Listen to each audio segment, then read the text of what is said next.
Her ego is hiding her obsession with you. 5 signs she's deeply craving you, psychology tricks.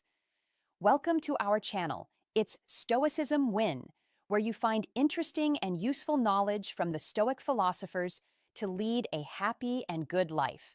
Love does not consist in gazing at each other, but in looking outward together in the same direction. Stalks, Antoine de Saint-Exupéry. Listen up, guys. When she acts like she doesn't really need you, keeps it casual, plays it cool, stays unbothered when you're around, it's easy to assume one thing: she's not into you. You start telling yourself, she's got options. I'm not that important to her. But here's the twist. What if the opposite is true? What if the reason she's guarding her ego isn't because you don't matter, but because you matter too much, and that scares her? See, when a woman feels a strong pull toward a man, it can hit her pride like a storm. Her heart wants closeness, but her ego wants control. And when those two clash, she doesn't always show desire in a sweet, obvious way. Sometimes she hides it behind distance, sarcasm, busy energy, or that cold, calm face that makes men back off. And here's the part most men get wrong.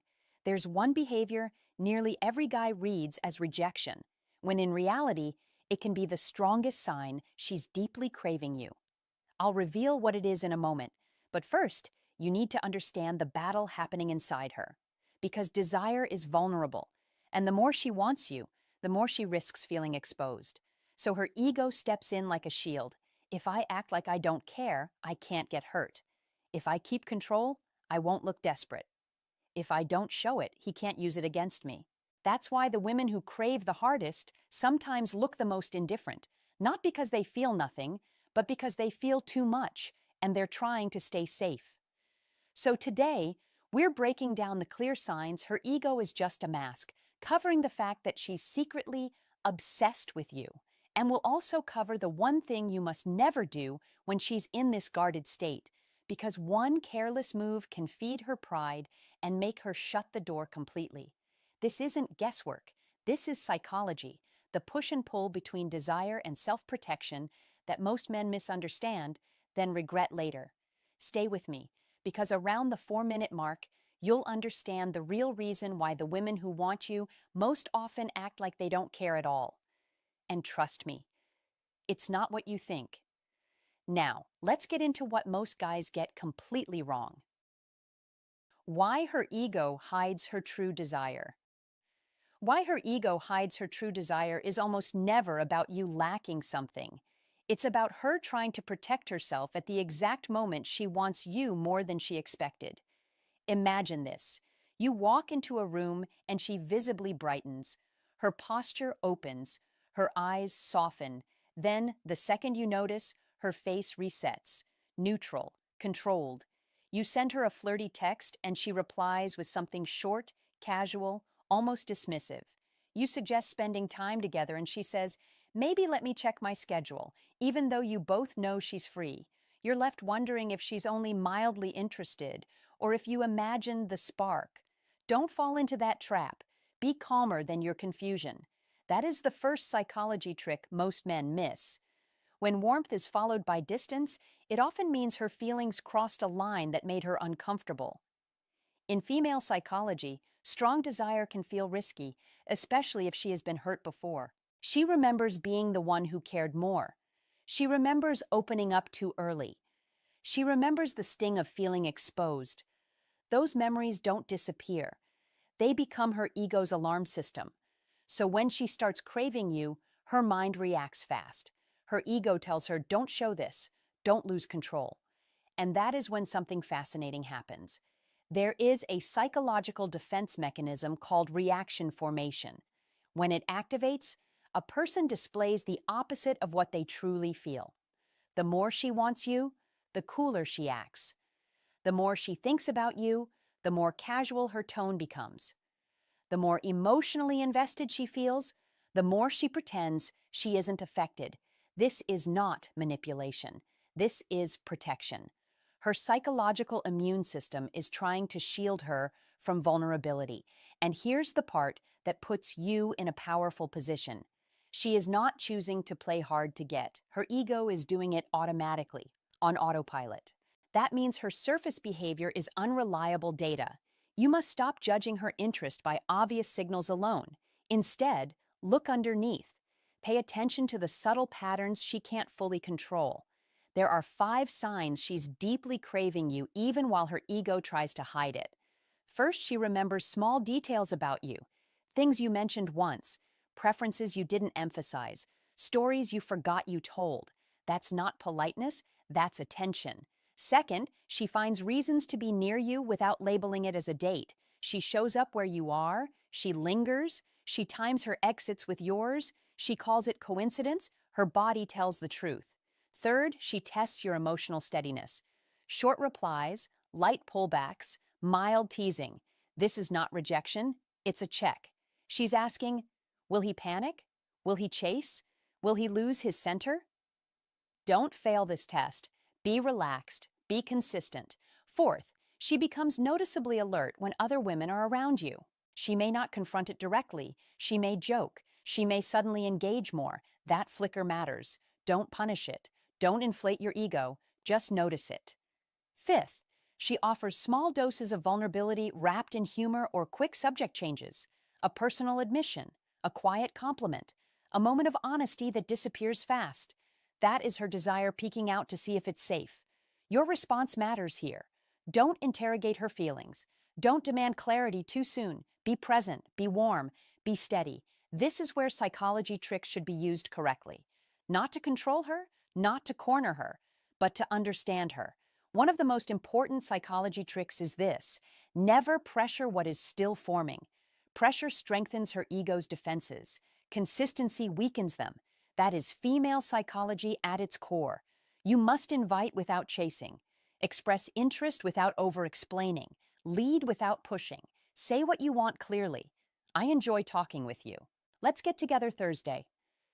If she hesitates, don't collapse. Don't flood her phone.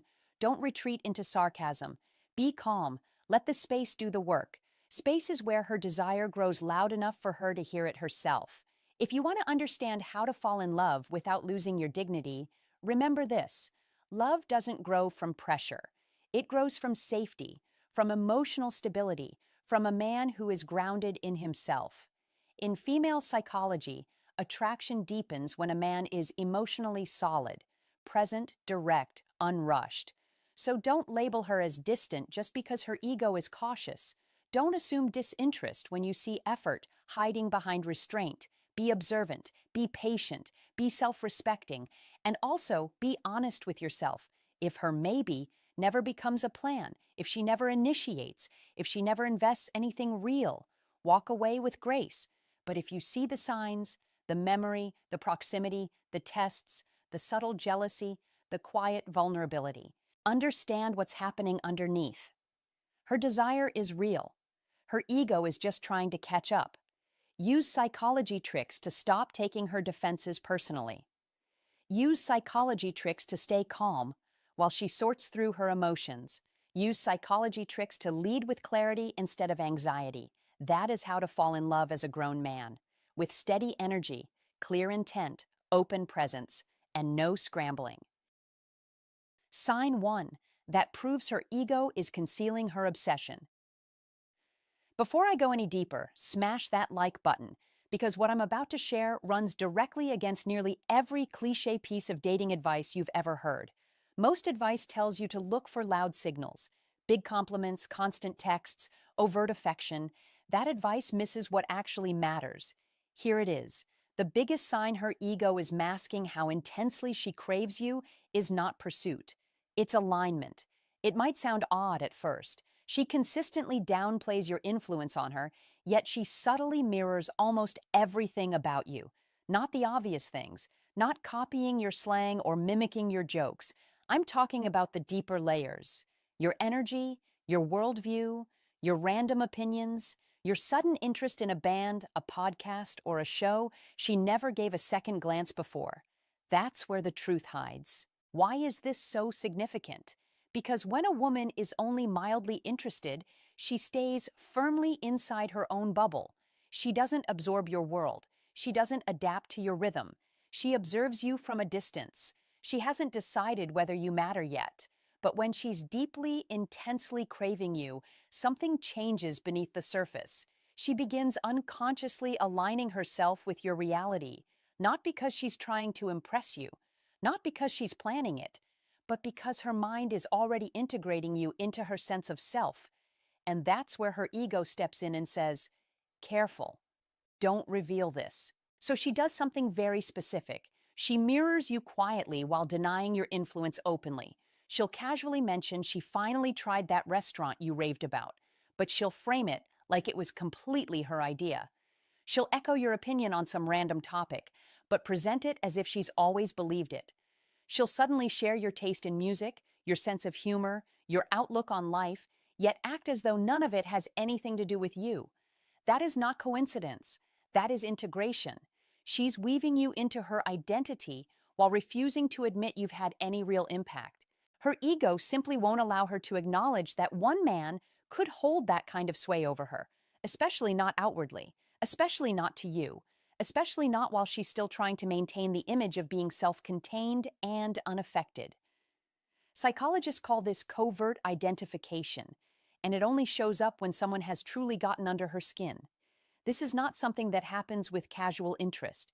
This doesn't happen when she's bored. It doesn't happen when she's indifferent. It happens when her emotional system has already decided you matter, even if her conscious mind hasn't caught up yet. Most men miss this completely. They look for enthusiasm instead of alignment. They look for validation instead of synchronization. They see the lack of gushing compliments and assume indifference. Meanwhile, she's quietly reshaping pieces of her life around you while pretending you're just another guy. Don't misread that. Be observant instead. That is the difference between a man who guesses and a man who understands female psychology. Now, here's where this becomes important for you. If you're a high-value man, this sign appears more often than you think. Why? Because a high-value man doesn't chase attention. He doesn't push for reassurance. He moves through life with direction, with calm, with masculine energy that feels grounded instead of frantic. That kind of presence triggers admiration first, then curiosity, then attachment. And when attachment forms, her ego often steps in to manage it, not because she doesn't want you, but because she wants to want you without feeling exposed. Don't confront her about mirroring you. Don't call it out. Don't tease her for it. That would push her ego into full defense mode. Be steady instead. Let the alignment continue naturally. The more relaxed and self-directed you remain, the safer it feels for her to drop the mask later. That is how you attract women without force. That is how attraction deepens without pressure. Notice how this mirroring shows up in subtle ways. Her tone begins to match yours. Her pace adjusts to yours. Her outlook starts to soften or sharpen in the same places yours does. She becomes more curious about the things that matter to you, not because she's trying to impress you, but because your world has already begun to feel familiar, comfortable, like somewhere she belongs. And that's the irony. The more she integrates you internally, the more her ego insists on appearing unaffected externally. This is where many men sabotage themselves. They misinterpret restraint as disinterest. They pull back too hard, or they overcompensate and push for clarity too soon. Don't do either. Be centered. That is essential. A man grounded in masculine energy doesn't rush emotional outcomes. He allows them to unfold. He doesn't demand proof. He recognizes patterns. And here's another layer most people never talk about. Covert identification often shows up before overt desire. It's a pre-verbal signal. Her mind is aligning before her emotions feel safe enough to speak. If you pressure her at this stage, her ego tightens. If you stay consistent, it relaxes. That is not manipulation. That is emotional intelligence. You must understand this. Attraction isn't built through convincing. It's built through consistency, through presence, through being the same man whether she leans in or pulls back. That steadiness is what separates a high-value man from someone who is constantly reacting. When she senses that you are not trying to extract attention from her, her guard lowers. When she senses that you are not trying to win her approval, her curiosity deepens. This is why mirroring is such a powerful signal. It requires proximity, emotional proximity. It requires investment, People don't adjust their internal compass for someone they don't care about. They don't absorb someone else's worldview unless it resonates deeply. And resonance doesn't happen without desire. So if you notice her subtly adopting your habits while verbally minimizing your impact, don't get confused. Get calm. That is your signal. That is the moment to stay grounded, to keep leading your life, to keep your standards intact, to keep your boundaries clear. That is how you attract women who choose you freely rather than emotionally negotiate with themselves. And yes, sometimes mirroring alone doesn't lead anywhere. Context matters, effort matters. If she never makes time, if she never engages, if she never invests anything real, don't cling to interpretation. Walk away with dignity. A high-value man doesn't chase potential. He responds to presence. But if you see alignment paired with availability, curiosity, and consistency, understand what's happening beneath the surface. Her ego is managing her desire, not denying it, not erasing it, just delaying its expression. And the best thing you can do in that moment is nothing dramatic. Don't demand clarity. Don't rush the reveal. Be steady. Be self-directed. Be the same man tomorrow as you were today. That is masculine energy at its most attractive. Calm, certain, unforced. That is how you attract women without trying to control the outcome. That is how attraction grows organically. And that is how you position yourself as the man she eventually feels safe enough to stop mirroring and start choosing openly. Remember this: loud interest is easy to fake. Quiet alignment is not. And when her life starts bending subtly toward yours, while her words insist otherwise, believe the alignment, not the denial. Sign 2. She competes for your attention but pretends she doesn't care. Sign 2 is the quiet contest she never admits to. The invisible race she's running while insisting she's not even on the track. When you understand this, you stop guessing and start seeing clearly. When a woman competes for your attention but claims she doesn't care, you're watching ego put on armor while desire leaks through the cracks. This pattern is unmistakable in modern life, where attention is currency and every social space is an arena. She notices every woman who enters your orbit, not with panic, not with drama, with precision, like a radar sweeping the room. Then she adjusts. She becomes sharper, wittier, more engaging, more present, not loudly, not desperately, deliberately. She positions herself in your line of sight. She times her comments. She chooses moments to shine, all while maintaining a casual posture that signals detachment, because the ego's favorite disguise is indifference. But behavior never lies. Carl Jung said, "Until you make the unconscious conscious, it will direct your life and you will call it fate." Her competition is often not a calculated move, it's instinct, a response to perceived value. And value is what you represent when you don't chase, when you don't flinch, when you don't react. At this stage of life, clarity matters. Men between 35 and 70 have seen enough games to recognize patterns. The pattern here is simple. Words minimize. Actions magnify. When you tease her lightly or acknowledge the competition with calm humor, she shuts it down verbally. I don't care. Do whatever you want. Not because she doesn't care, but because admitting care feels like surrendering leverage. Ego avoids exposure more than rejection. This is human nature, not a flaw, a defense mechanism. In modern life, people compare constantly while pretending they're unaffected. Social media perfected this behavior. If you react emotionally, you lose frame. If you press for clarity, you collapse attraction. But if you remain steady, you gain respect. Steadiness signals an iron mind, and an iron mind is rare. Old Stoic wisdom teaches this directly. Self-command is strength. Epictetus said, "If you want to improve, be content to be thought foolish." Translation: don't rush to correct. Don't rush to explain. Don't rush to win conversations. The real win is composure. Composure creates gravity. Gravity pulls attention without effort. When she sees you unfazed by competition, unthreatened by other men, uninterested in controlling outcomes, tension builds inside her. The contest she's pretending not to play becomes one-sided. This is Stoicism win in real life, not coldness, not distance. calm authority. You are not withholding. You are not chasing. Attraction needs space. Pressure suffocates desire. Space intensifies it. The instruction here is simple. Observe. Slow down. Let her actions continue revealing the truth. People show you who they are when you don't interrupt them. In a noisy world, the man who listens wins. Listening is not passivity, it is restraint. You keep your standards, your rhythm, your mission. Mission creates insulation. Insulation protects you from emotional turbulence. Marcus Aurelius wrote, "You have power over your mind, not outside events." This is where Old Stoic wisdom becomes practical. You don't seek validation. You don't negotiate value. You embody it. Here is the modern advice that matters. Do not reward mixed signals with extra effort. Reward clarity with consistency. Let ambiguity sit in silence. Silence is a mirror. In that mirror, ego wrestles with desire. Desire usually wins. An iron mind does not rush to resolve tension. It uses tension as information. Competition followed by denial is not rejection. It is compression. Pride resisting attraction. Time favors the grounded man.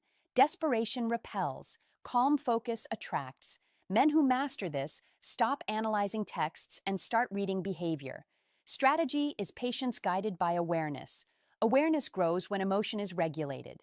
This is Stoicism when repeated daily, quietly, decisively. Theodore Roosevelt said, "Speak softly and carry a big stick." Stay relaxed, stay grounded, stay self-directed. When she senses you are not competing for approval, not measuring yourself against other men, her internal competition intensifies. Eventually, contradiction becomes exhausting. People resolve exhaustion by choosing alignment. Alignment looks like effort, availability, warmth. When that happens, you don't comment. You don't celebrate. You receive it calmly. Reception without inflation is power. Your job is not to manage her emotions. Your job is direction. Direction attracts. Discipline builds an iron mind. An iron mind attracts without asking. In a world addicted to attention, the man who doesn't beg for it becomes unforgettable. This is not manipulation. This is mastery. Mastery of self. Mastery of timing. Mastery of presence. And when you live this way, you no longer chase signs. You become the standard. That is the quiet victory promised by Old Stoic wisdom. Proven in real life, repeated every time Stoicism shows up, guided by an iron mind that knows when to speak, when to stay silent, and when to walk forward without looking back. Sign 3. She remembers everything but acts like she barely does. Sign 3 is subtle, and that is exactly why it matters. When she remembers everything yet behaves as if she barely does, you are not witnessing coincidence. You are watching intention wrapped in calm. Here is how it shows up. You mention a tiny detail in passing, something small, something you forget minutes later. Weeks go by. Then one day, she casually brings it up, like it just slipped out. No emphasis, no reaction. She acts as if it is nothing, but the detail is accurate, precise, perfectly timed. That is not ordinary memory. That is obsessive attention disguised as coincidence. Don't dismiss this. Don't tell yourself she is just good with details. Be honest about what is happening. In female psychology, the mind does not store everything equally. What carries emotional weight is filed differently. It is replayed quietly. It is protected. When a woman remembers your words, your preferences, your stories, she is paying attention on a level most men never notice. Yet she hides it. Why? Because ego steps in. She does not want to appear eager. She does not want to give away interest too soon. She wants control over how much of herself she reveals. So she remembers deeply and reveals lightly.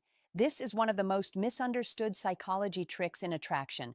Memory is not passive. Memory is effort. The brain does not hold on to insignificant people. When she recalls your coffee order, your childhood memory, a joke you barely remember making, and delivers it later with a calm tone, she is saying something powerful without words. She is saying you stayed with her. And here is the part most men miss. She acts casual not because it meant nothing, but because it meant too much. She is managing exposure. Don't confront her. Don't say, wow, you remember everything. Don't push. Be steady. Be relaxed. Let it pass naturally. That is confidence. That is restraint. That is attractive. This behavior appears when she is deeply curious about you, but still unsure how safe it is to show it. She observes. She gathers patterns. She stores information. She checks consistency over time. This is female psychology at work. Not manipulation, not performance. Instinct mixed with desire. It also explains how to fall in love slowly and deeply. Emotional bonds are built through familiarity and meaning. When she remembers you while pretending she doesn't, she is balancing longing with self-respect. Don't disrupt that balance. Allow it. Men between 35 and 70 often overlook this sign because it is quiet. There is no confession, no dramatic signal. But attraction at this stage of life is rarely loud. It is thoughtful, measured, controlled. And this sign means you already live in her mind. That is valuable. Psychology tricks fail men when they chase reactions instead of presence. Presence is what gets remembered. What is remembered becomes meaningful. What is meaningful becomes attachment. Be grounded. Be observant. Be patient. This is how female psychology works in your favor. When this pattern repeats, understand this clearly. She is not forgetting you. She is carrying you, quietly, carefully, consistently. And that is one of the strongest foundations for how to fall in love without pressure, without force, and without pretending. Yes, this is one of those psychology tricks that only works when you don't try to use it. The moment you try to control it, it disappears. So stay calm, stay present. Let her reveal herself in time, because when a woman remembers everything and acts like she barely does, her heart has already leaned in, even if her words have not caught up yet. Sign 4. She creates inside jokes, then downplays them. Sign 4 is one of the most revealing signs and also one of the most misunderstood, because when she creates inside jokes and then immediately downplays them, you are not seeing confusion. You are seeing desire wrapped in restraint, and you need to understand what is really happening beneath the surface.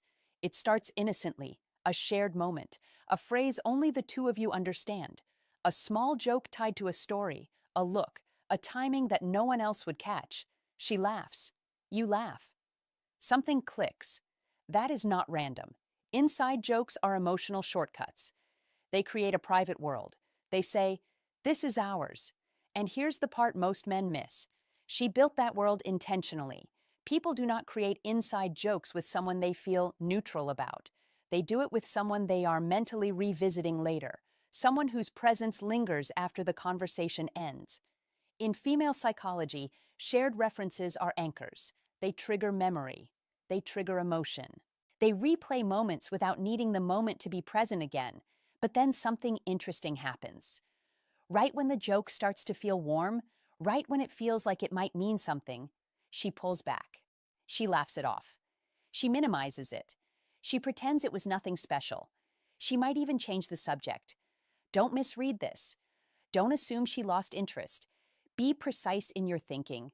That retreat is not rejection. That retreat is self-control stepping in. Her ego is protecting her. She feels the closeness. She feels the pull.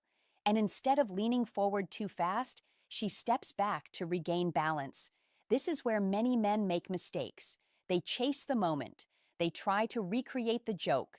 They push for more. Don't do that. Be steady. Let the moment breathe. A high-value man understands timing. He does not force depth. He allows it. Inside jokes are a form of emotional bonding, and bonding creates vulnerability. She senses that. She knows that shared humor creates familiarity, and familiarity can lead to attachment. So she downplays it to avoid revealing how much it affected her. That is the paradox. The joke mattered enough for her to hide its importance. That tells you something. She is mentally replaying your interactions. She is revisiting the rhythm of your conversations. She is hearing your voice in her head when something reminds her of you. But she refuses to admit it out loud. Why? Because admitting it would give it power. and she wants to feel in control of her emotions before she lets you see them. This is where masculine energy matters. Masculine energy is not about pressing forward. It is about grounded presence. It is about comfort in silence. It is about letting connection unfold without grabbing at it. When you respond calmly, when you smile and move on without needing validation, you position yourself as a man who does not need to extract meaning. That alone makes you more attractive. You must understand this. Women test emotional safety through small, shared experiences. Inside jokes are tests. They ask, can we build something subtle together without pressure? When you pass that test by staying relaxed, you show that you are a man who can attract women without trying to impress them. A high-value man does not cling to moments. He allows moments to return naturally. Contrast that with what insecurity does. It seeks reassurance. It wants repetition. It wants confirmation. Don't do that. Be patient. Be observant. Let her be the one who brings the joke back later, and she will. Because once an inside joke exists, it lives on its own timeline. She might reference it weeks later, casually, quietly, as if it just popped into her head. That is not an accident. That is memory resurfacing. That is emotional imprinting. She is testing again. She wants to see if the connection still feels safe. This is how attraction deepens in adults, especially between 35 and 70. It is not loud. It is layered. It is built through shared meaning, not constant contact. Her ego tells her not to rush. Her emotions tell her to return. That push and pull is not manipulation. It is self-regulation. And here is the key insight. When she downplays the joke, she is not erasing it. She is preserving it. She is keeping it untouched so it remains special. People protect what matters to them. They don't announce it. They guard it. This is one of the most overlooked psychology tricks in attraction. Not a trick you use, but a pattern you recognize. And recognition gives you power. When you see this behavior, don't escalate emotionally. Don't interrogate it. Don't say, that was our thing. That collapses the tension. Be calm. Be present. Let the silence work. Silence is where attraction grows when handled correctly. Masculine energy thrives there. It signals confidence. It signals emotional independence.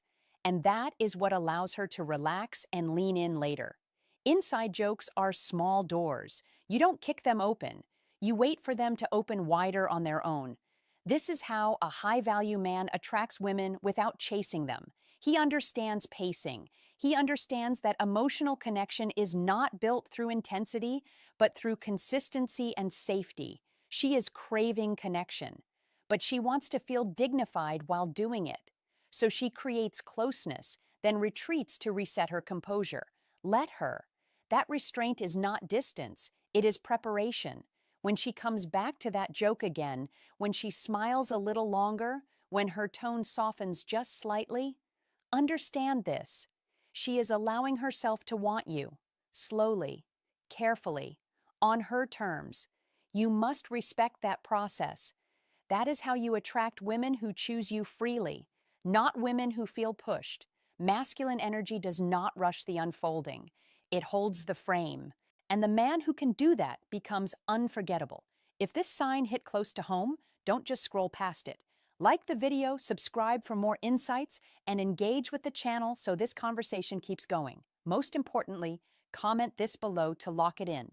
What she downplays out loud, she replays in her mind. If you've seen this pattern before, drop that sentence in the comments and let's talk about it. Sign 5. She quietly stalks your digital life without engaging. Here is the truth you need to hear, spoken plainly and without softness. Because men between 35 and 70 don't need fantasies, they need clarity. When a woman quietly tracks your digital life without engaging, when there are no likes and no comments, yet she knows details she should not know, what you are seeing is not indifference. It is restraint under pressure. That pressure comes from desire colliding with pride. Attention that hides itself is still attention. Obsession that masks itself is still obsession. Curiosity that never looks away is still craving, only disciplined by ego. This is where psychology becomes simple. People invest attention where emotion already lives. Attention is the most expensive currency in modern life, far more costly than words or gestures. Time is non-renewable. Focus is finite. When someone watches you silently, they are spending both while pretending they are not. That contradiction tells you everything. As Marcus Aurelius said, nothing has such power to broaden the mind as the ability to investigate systematically and truly all that comes under thy observation. What you must observe here is not her silence, but her consistency, not her lack of reaction, but her ongoing presence. She knows your routines, your changes, your moods, your timing. That knowledge doesn't come from chance. It comes from repeated exposure. Repeated exposure without engagement is the signature of someone who wants control over perception while losing control over emotion. This is where men often make the mistake of chasing validation. The smarter move is composure. Restraint on your side magnifies the internal conflict on hers. That is not manipulation. That is gravity. Energy responds to stillness. Attention responds to mystery. Discipline draws fascination. That is why Old Stoic wisdom has survived centuries. It teaches that power begins with self-command, not reaction, not explanation, not pursuit. When you understand this, you stop trying to decode every move and start mastering your own frame. Stoicism win is not about freezing emotion. It is about directing it. In modern life, where social media turns everyone into a spectator, the man who does not perform becomes unforgettable. He cannot be measured easily. He cannot be consumed quickly. He cannot be dismissed casually. When she watches without touching the surface, she is tasting without permission, sampling without ownership.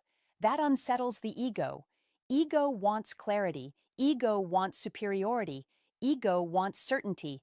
Desire thrives in uncertainty. That inner conflict keeps her coming back, quietly, repeatedly, predictably, while telling herself she doesn't care. This is why you must not rush to label it, confront it, or expose it. Exposure collapses tension.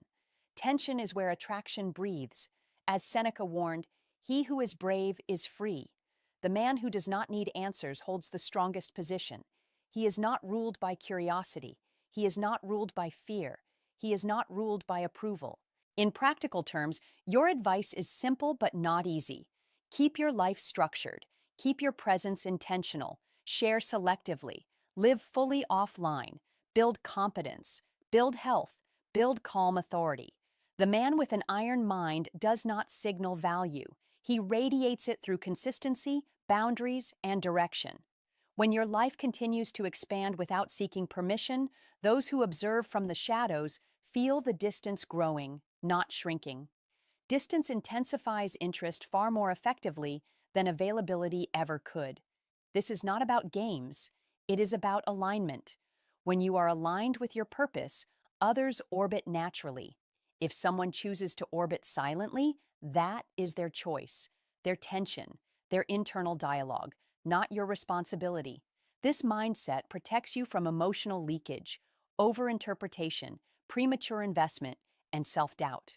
Nothing erodes masculine presence faster than reacting to invisible signals. Nietzsche said, "He who has a why to live can bear almost any how." Your why must always outrank any single person's attention. When your mission is larger than your curiosity, your posture changes, your speech slows, your decisions sharpen. People feel it without being able to name it. Old Stoic wisdom emphasizes self-mastery over external outcomes. Outcomes fluctuate, character compounds. That is how Stoicism win is built.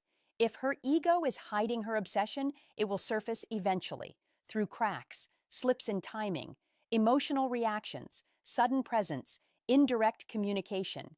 If it never surfaces, you lose nothing. Your life remains centered, directed, and intact. That is the real victory.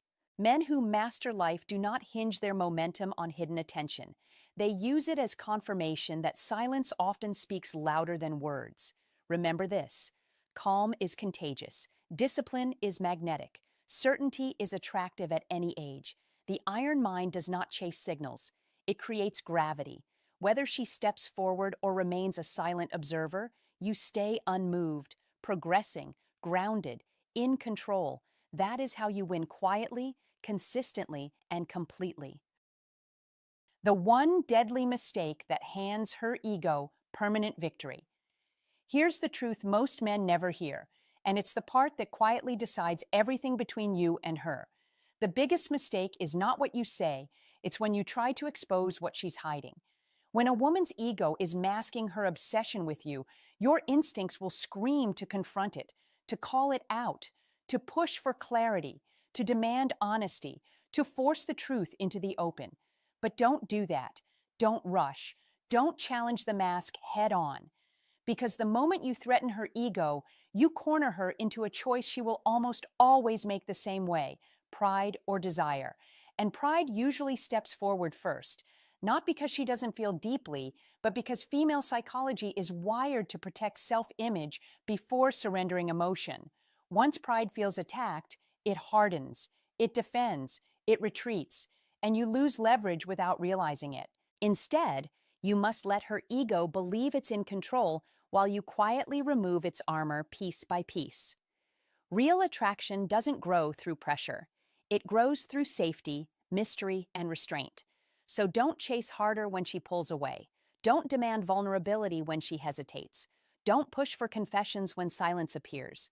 Pressure feels like danger to her nervous system, and danger kills desire faster than disinterest ever could. That is the first psychology trick most men never learn: the power of calm presence. Be steady, be grounded, be confident without being needy, show interest without hunger, create emotional connection, then ease off just enough to let her feel the absence. Because absence is not neglect, it's space for curiosity to grow, and curiosity is the quiet engine behind how to fall in love. When you use strategic indifference, you're not playing games. You're regulating emotional temperature. You mirror her coolness not to punish her, but to create balance. You reward small openings with warmth, a smile, attention, appreciation, then return to emotional neutrality. What happens next is subtle but powerful. Her ego relaxes because it doesn't feel threatened. Her guard lowers because you don't invade, and her desire begins to surface on its own. Because female psychology responds deeply to emotional safety mixed with uncertainty, not intensity mixed with pressure. Don't over-explain your intentions. Don't chase reassurance. Don't ask where you stand every time the energy shifts. You must let your consistency speak for you. Consistency is proof, and proof is what allows trust to grow silently. This is one of those psychology tricks that feels counterintuitive but works every time.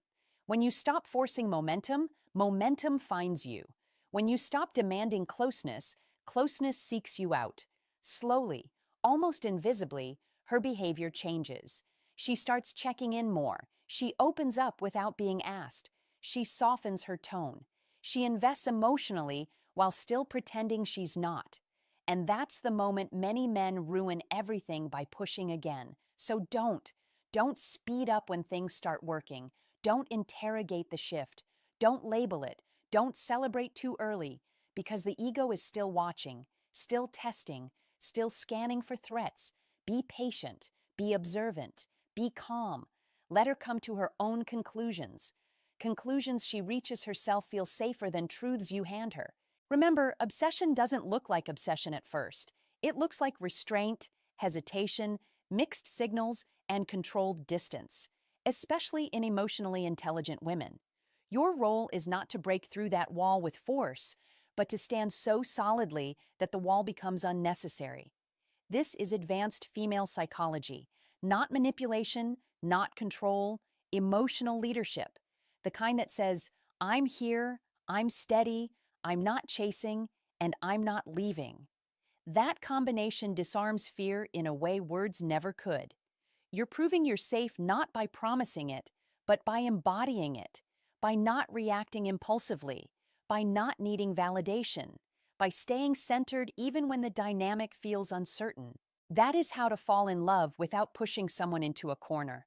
Love doesn't bloom under interrogation, it blooms under permission. Permission comes when a woman feels she can want you without losing herself, without losing face, without risking her pride. Keep your life full. Keep your purpose clear. Keep your tone relaxed. Keep your attention selective. Keep your emotions regulated. The more emotionally self-contained you are, the more her emotions feel free to move toward you. This is one of the most overlooked psychology tricks in attraction. When used correctly, it doesn't just create desire, it creates respect, depth, and longevity. So don't rush the reveal. Don't demand the confession. Don't fight the ego. Let it believe it's winning, while desire quietly rewrites the rules underneath. Stay present. Stay composed. Stay patient. Because when a woman finally chooses you without being pushed, that choice is real, lasting, and deeply felt. That is the difference between temporary attention and genuine attachment rooted in trust, female psychology, and the natural rhythm of how to fall in love. If this hit home, don't just listen, act. Drop a comment right now and write, I stay calm, I stay centered, I let desire come to me. Like this video, subscribe for more sharp psychology tricks, and remind yourself daily, you don't chase energy. You become the man it moves toward. The ego's timeline and what happens when you get it right. A guarded woman's ego doesn't surrender overnight. It erodes gradually. That truth alone separates boys from men. Her ego is not the enemy. It is a shield, a quiet gatekeeper built from past disappointment, unmet expectations, and moments where she once wanted too much and got too little in return. So don't rush it. Don't challenge it head on, and don't demand access before you've earned trust. She needs weeks of consistent evidence that you remain steady, not dramatic evidence, not grand speeches, not emotional pressure. Consistency is quieter than that, and far more convincing. You show up the same way today as you did yesterday. You don't spike hot, then go cold. You don't disappear when things slow down. You don't over-explain when silence appears. That is what her ego is watching. Men often misunderstand this phase. They think attraction is built through escalation, more texts, more compliments, more intensity. That's wrong. Attraction, especially for a woman who protects herself, is built through restraint, through calm, through masculine energy that doesn't ask for permission to exist. Be the man who doesn't flinch when she tests the space. Be the man who doesn't chase reassurance. Be the man who stays grounded while everything else stays uncertain. That is how a high-value man moves. Her ego needs proof that your presence doesn't cost her peace. Once she senses that, something subtle shifts. When you nail this, her walls don't just crack, they crumble. But not loudly, not all at once. It happens in small moments she doesn't even notice at first. She laughs more freely. She pauses before ending conversations. She remembers details you didn't emphasize. Her ego, which once stood guard, begins to relax its grip, not because you forced it, but because it no longer feels necessary. That is when desire stops hiding. The distance disappears. She starts texting first, planning dates, making her desire clear. Notice the order. She moves first. She initiates. She invests. This isn't coincidence, it's psychology. When a woman's ego no longer feels threatened, it allows curiosity to turn into craving. Her attraction becomes active, not reactive. She wants to reach for you because you never reached for her out of fear. Don't mistake this for luck. Don't assume it just happened. You earned it by not rushing the process. You must let it unfold naturally. Trying to accelerate this stage is where most men fail. They sense momentum and panic. They lean in too fast. They talk too much. They try to lock things down. That pressure wakes the ego back up, and the walls go right back up with it. Don't do that. Be calm when she opens up. Be grounded when she shows interest. Be relaxed when things finally feel close. That restraint is rare, and rarity is what makes you magnetic. This is where masculine energy does its real work. Not through control, not through force, but through certainty, through the quiet confidence of a man who knows he doesn't need to rush what is already moving toward him. You are not trying to impress her ego. You are giving it space to stand down on its own. You have to respect that her ego is protecting something priceless, her ability to crave you without losing herself. That line matters more than most men realize. Her ego is not trying to block desire. It's trying to preserve dignity. She wants to want you, but only if doing so doesn't cost her self-respect. When she senses that being drawn to you feels safe, grounded, and aligned with who she is, obsession doesn't feel dangerous anymore. It feels exciting. That is when her interest becomes unmistakable. She leans in emotionally without asking for reassurance. She creates opportunities to see you. She mirrors your calm, your pace, your certainty. At this point, you don't need tricks. You don't need tactics. You don't need to chase. You simply remain who you've been from the beginning. That is what allows a high-value man to attract women effortlessly. Not because he is trying to attract them, but because his presence invites desire without pressure. Remember this: attraction grows where safety and mystery coexist. Ego relaxes where consistency and self-respect meet. Obsession forms where desire is allowed to rise naturally. Be that man. Don't rush, don't push, don't perform. Stay grounded, stay present, stay steady. That is how you attract women who choose you freely because they want to, not because they were convinced. And when her ego finally steps aside, what's left is genuine craving, unforced, unhidden, and deeply real. Hey, my friend, thanks for staying with me till the end. If there's one honest takeaway here, it's this: when someone hides their feelings, it's not always rejection, it's often fear. Desire can feel overwhelming, especially when ego steps in to protect the heart. So don't rush, don't pressure, and don't let frustration turn you rigid. Stay grounded, stay calm. Real strength shows up as emotional steadiness, not control. When you respond with patience and self-respect, you create a space where walls slowly come down on their own. That's not playing tricks, that's understanding people at a deeper level. And that's how real connection grows, even when pride tries to stand in the way. If this spoke to you, drop a thank you in the comments so I know you're someone who sees beyond the surface. And don't forget to subscribe. We're just getting started uncovering the hidden psychology that actually changes how attraction works.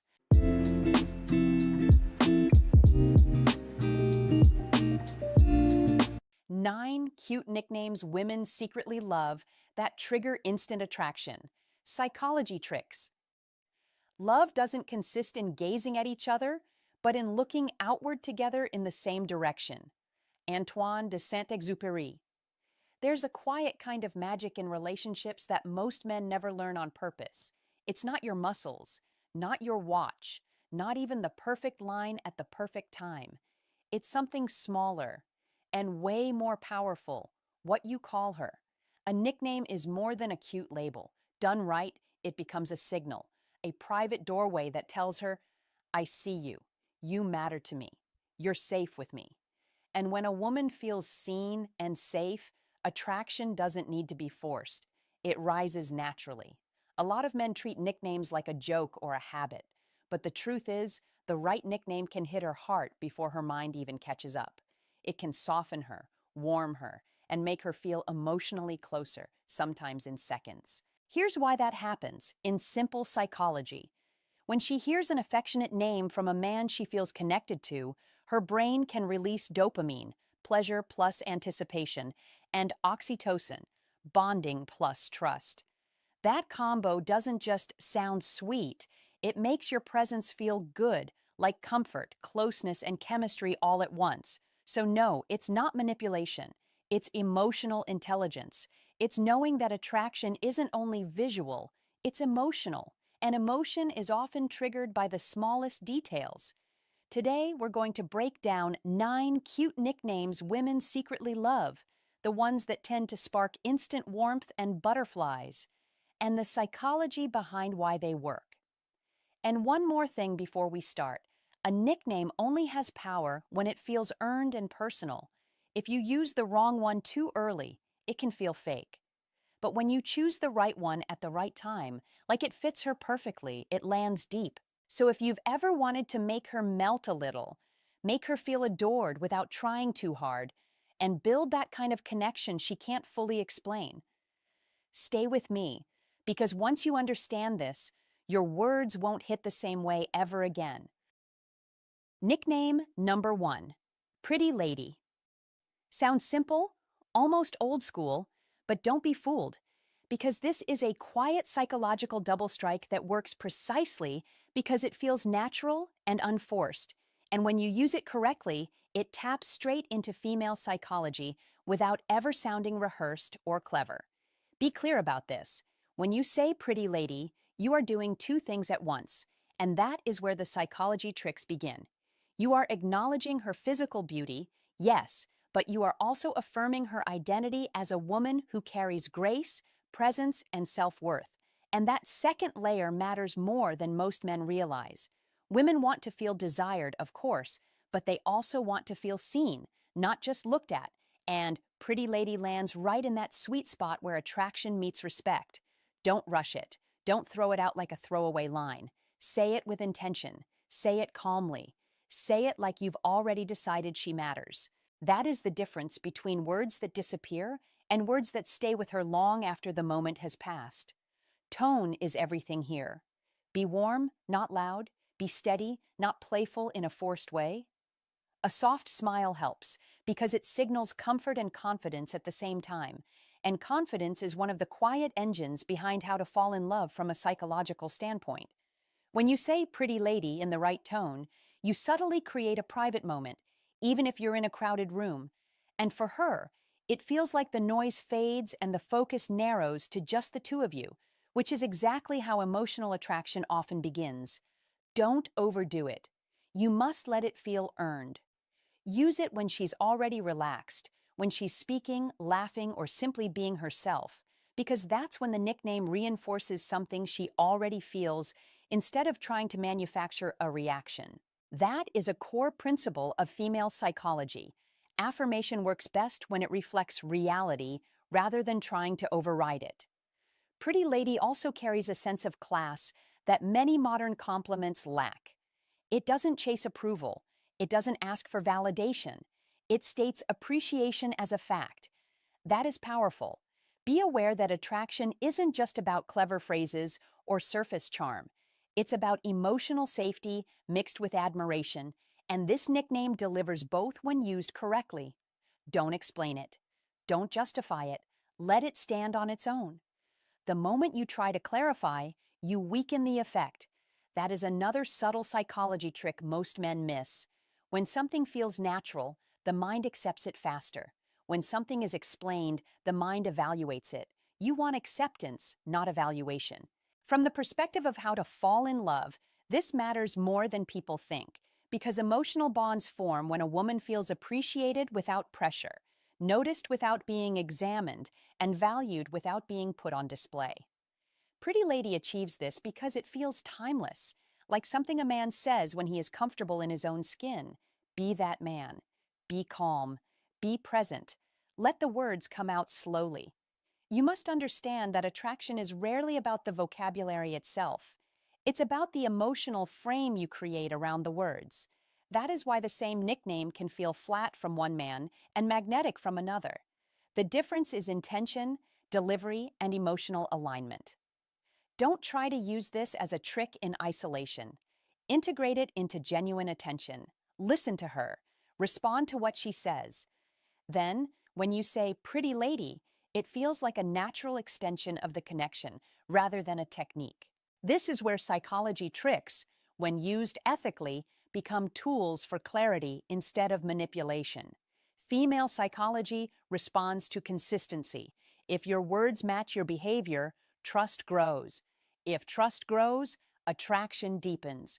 And when attraction deepens, the path of how to fall in love becomes smoother and more organic for both people involved. Use this nickname sparingly. Use it sincerely. Let it carry warmth, not urgency. Let it feel like an observation, not a performance. That is the secret. That is the quiet power behind Pretty Lady. And when you understand why it works, you're no longer guessing at attraction. You're participating in it with awareness, confidence, and respect, which is exactly where lasting connection begins in real female psychology and where the most effective psychology tricks quietly do their best work. Nickname number 2, Princess or Queen. This one lands with weight, and you must understand why before you ever let it leave your mouth. Don't think of this nickname as flattery. Be clear. This isn't about boosting her ego or putting her on a pedestal. That is not the game. This is about energy. When you call her my queen, you are quietly signaling loyalty, admiration, and steadiness. You're saying, without speeches or explanations, I recognize your value and I stand grounded in mine. That is why this nickname works when used correctly. Every high value man understands that words carry emotional temperature. A queen isn't praised loudly, she's acknowledged calmly. Say it with presence, say it without rushing. You must sound like a man who already knows who he is. When done right, my queen activates something deep in female psychology because it suggests order, intention, and emotional safety all at once. And women don't just want attention, they want to feel chosen with certainty. Don't overuse it. Don't say it in public to show off. Be selective. That restraint is part of what makes it powerful. And that restraint is a quiet form of masculine energy that women feel instantly, even if they can't explain it. Now, my princess works on a different emotional channel, and you must not confuse the two. Calling her my princess speaks to her softer side, her desire to feel cherished, adored, and protected within your calm presence. That doesn't mean childish. That doesn't mean fragile. It means valued in a gentle way. Be careful here. The tone matters more than the word. Say it with warmth, not excitement. Say it slowly. Let it feel natural. Don't lean in emotionally when you say it. Stand tall. That balance is everything. When a grounded man uses my princess, she feels safe to relax, to open up, to soften without losing respect. That is how you attract women without chasing them. This is not about trying to impress. That is the mistake many men make. They think the nickname does the work. It doesn't. The energy behind it does. You must already be emotionally steady. You must already be comfortable with silence. That is what makes the nickname land instead of collapse. Here's the twist, and this is where most men get it wrong. When a man with presence and masculine calm says queen or princess, she feels honored. When a man says it from a place of emotional hunger, she feels pressure. Don't ignore this difference. One creates attraction. The other creates distance. Neediness isn't about wanting connection. It's about needing validation. Be honest with yourself. If you're saying it to get something back, stop. That is not leadership energy. That is bargaining energy, and women sense it instantly. You must mean it without needing it. Read that again. You must mean it without needing it. That is where real masculine energy lives. When you offer admiration without attachment to the outcome, you signal confidence. When you stay emotionally centered regardless of her reaction, you signal strength. That combination is how a high-value man naturally attracts women without forcing chemistry or manufacturing moments. Don't rush intimacy with words. Be patient. Let the connection breathe. When you finally use my queen or my princess, it should feel like a quiet confirmation, not a dramatic declaration. That is the difference between words that elevate and words that overwhelm. Use these nicknames when she's already earned a place in your emotional world, not as a shortcut to get there. That is emotional discipline, and emotional discipline is deeply attractive. Women don't fall for noise. They respond to calm certainty. They respond to a man whose actions match his language. If you say my queen but your behavior is inconsistent, the spell breaks. If you say my princess but your presence feels anxious, the effect disappears. Be aligned. That alignment is what allows you to attract women who are drawn to stability, intention, and grounded confidence. At the end of the day, these nicknames are not magic spells. They are amplifiers. They amplify who you already are. If you are centered, calm, and purposeful, they deepen attraction. If you are unsure or reactive, they expose it. Don't fear that. Use it as feedback. Become the man whose words don't ask for approval but offer recognition. That is the mindset of a high-value man. Be that man. Speak with intention. Move with calm. Let your masculine energy do the heavy lifting. When it does, queen and princess, stop being cute nicknames and start becoming emotional anchors that naturally attract women who feel safe, seen, and chosen in your presence. And here's your move. Don't just watch this and nod along. Decide who you are. If you understand that attraction is about energy, not ego, and that a calm, grounded man never begs to be chosen, then prove it. Drop a comment right now and write, "I mean it without needing it."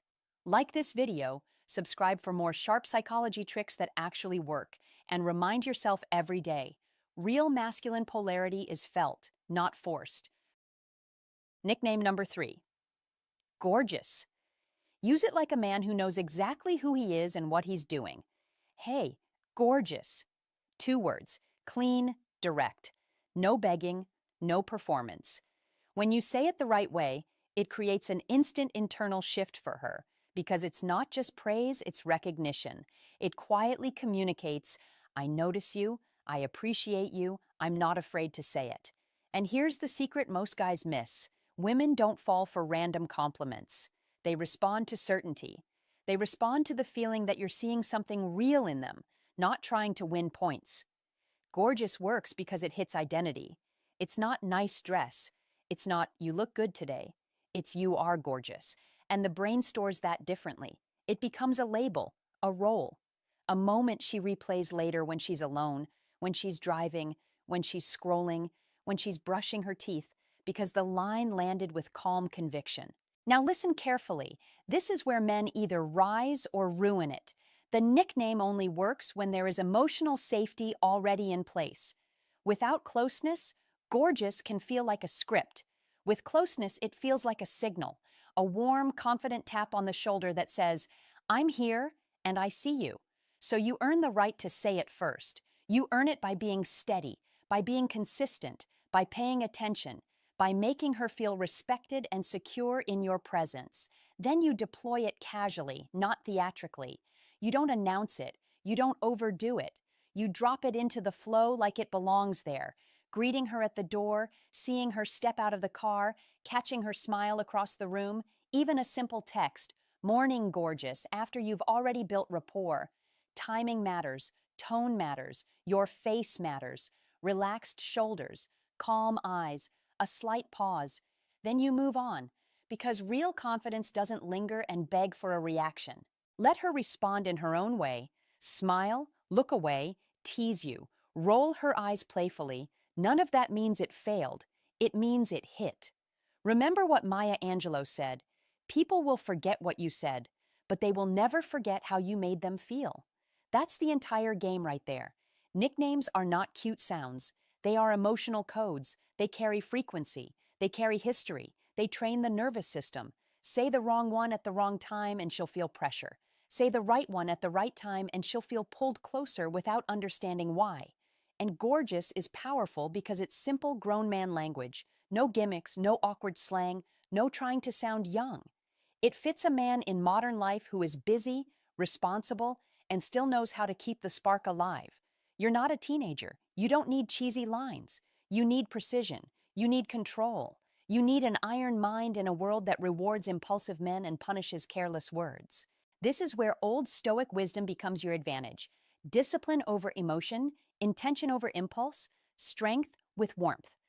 That's how you make gorgeous feel like truth instead of fluff. Use old Stoic wisdom to guide your delivery. You don't chase validation, you give value.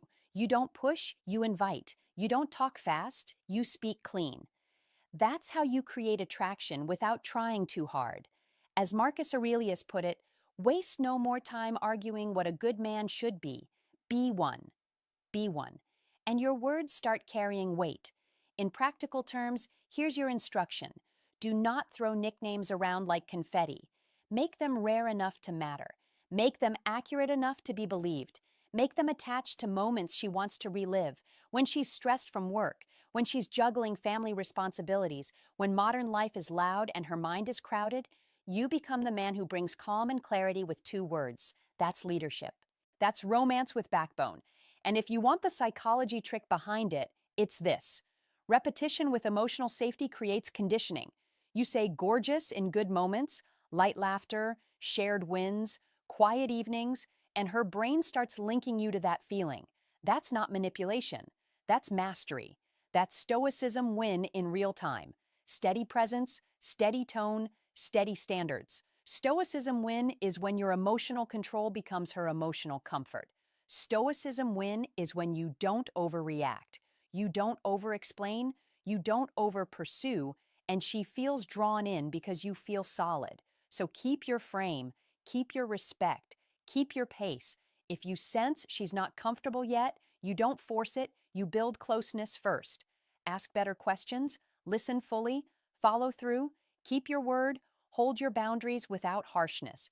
Then the nickname becomes the cherry on top, not the whole dessert. And one more thing, don't say gorgeous like a salesman. Say it like a man who's already decided what he appreciates. Then move forward with your day. Because the strongest attraction isn't created by endless talking.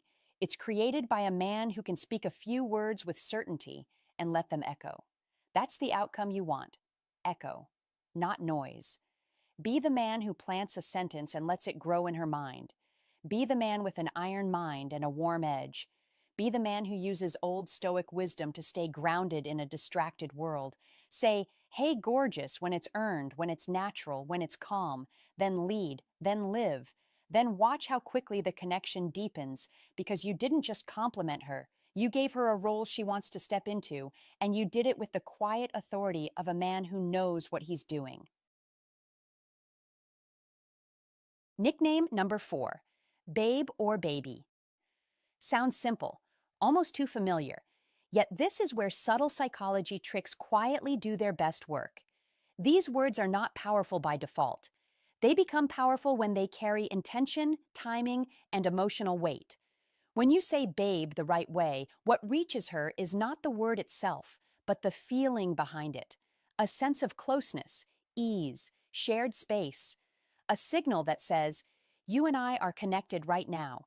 Not in a possessive way, not in a needy way, but in a calm, grounded way that feels natural, that taps directly into female psychology. Familiarity without boredom creates comfort. Comfort opens the door to attraction. But here is the mistake most men make. They treat babe like punctuation. They sprinkle it everywhere. Every sentence, every text, every call, until it becomes background noise. And background noise never sparks emotion. So don't overuse it, don't rush it, don't say it to fill silence. Be intentional. Because when hey babe is said slowly, calmly, with a steady voice and relaxed presence, it can instantly lower tension and make her feel at ease. That matters more than most men realize. Because safety and affection are not abstract ideas. They are felt experiences. The nervous system responds before the mind ever analyzes the situation.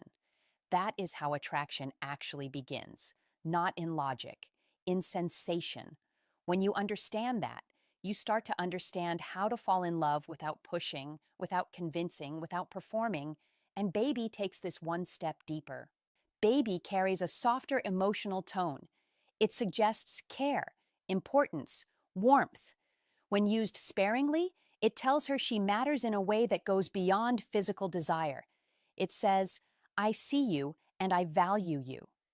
That message lands far below the surface, right in the subconscious. That is where real attachment forms, but only if it feels authentic, only if it sounds like you, not like a line you memorized, not like something you copied. So don't force it, don't change your voice, don't rush through it. Be present when you say it. Presence is what gives words their weight. This is where psychology tricks become invisible yet effective. You are not trying to trigger a reaction. You are allowing one to happen naturally. Women sense that difference immediately. They can feel when a word is used to get something versus when it is used to express something. Female psychology responds far more deeply to expression than to strategy, even though strategy quietly shapes expression when done right. When baby is spoken in a moment of calm connection, not during conflict, not during distraction, it creates a subtle, emotional imprint, a feeling she associates with you. That is how to fall in love slowly, steadily, sustainably, not through intensity alone, but through consistency and emotional clarity. So be mindful, be selective, be confident. Let silence do some of the work. Words shine brightest when they are not crowded. Attraction lives in the spaces between actions, in the pauses, in the tone, in the ease of being understood without explanation. When you respect that rhythm, These simple nicknames become powerful anchors of connection, reinforcing trust and closeness over time. Yes, psychology tricks play a role here, not in a manipulative sense, in a human sense. Understanding female psychology helps you communicate in a way that feels natural and emotionally safe. When that happens, you are no longer trying to make something happen. You are allowing it to unfold.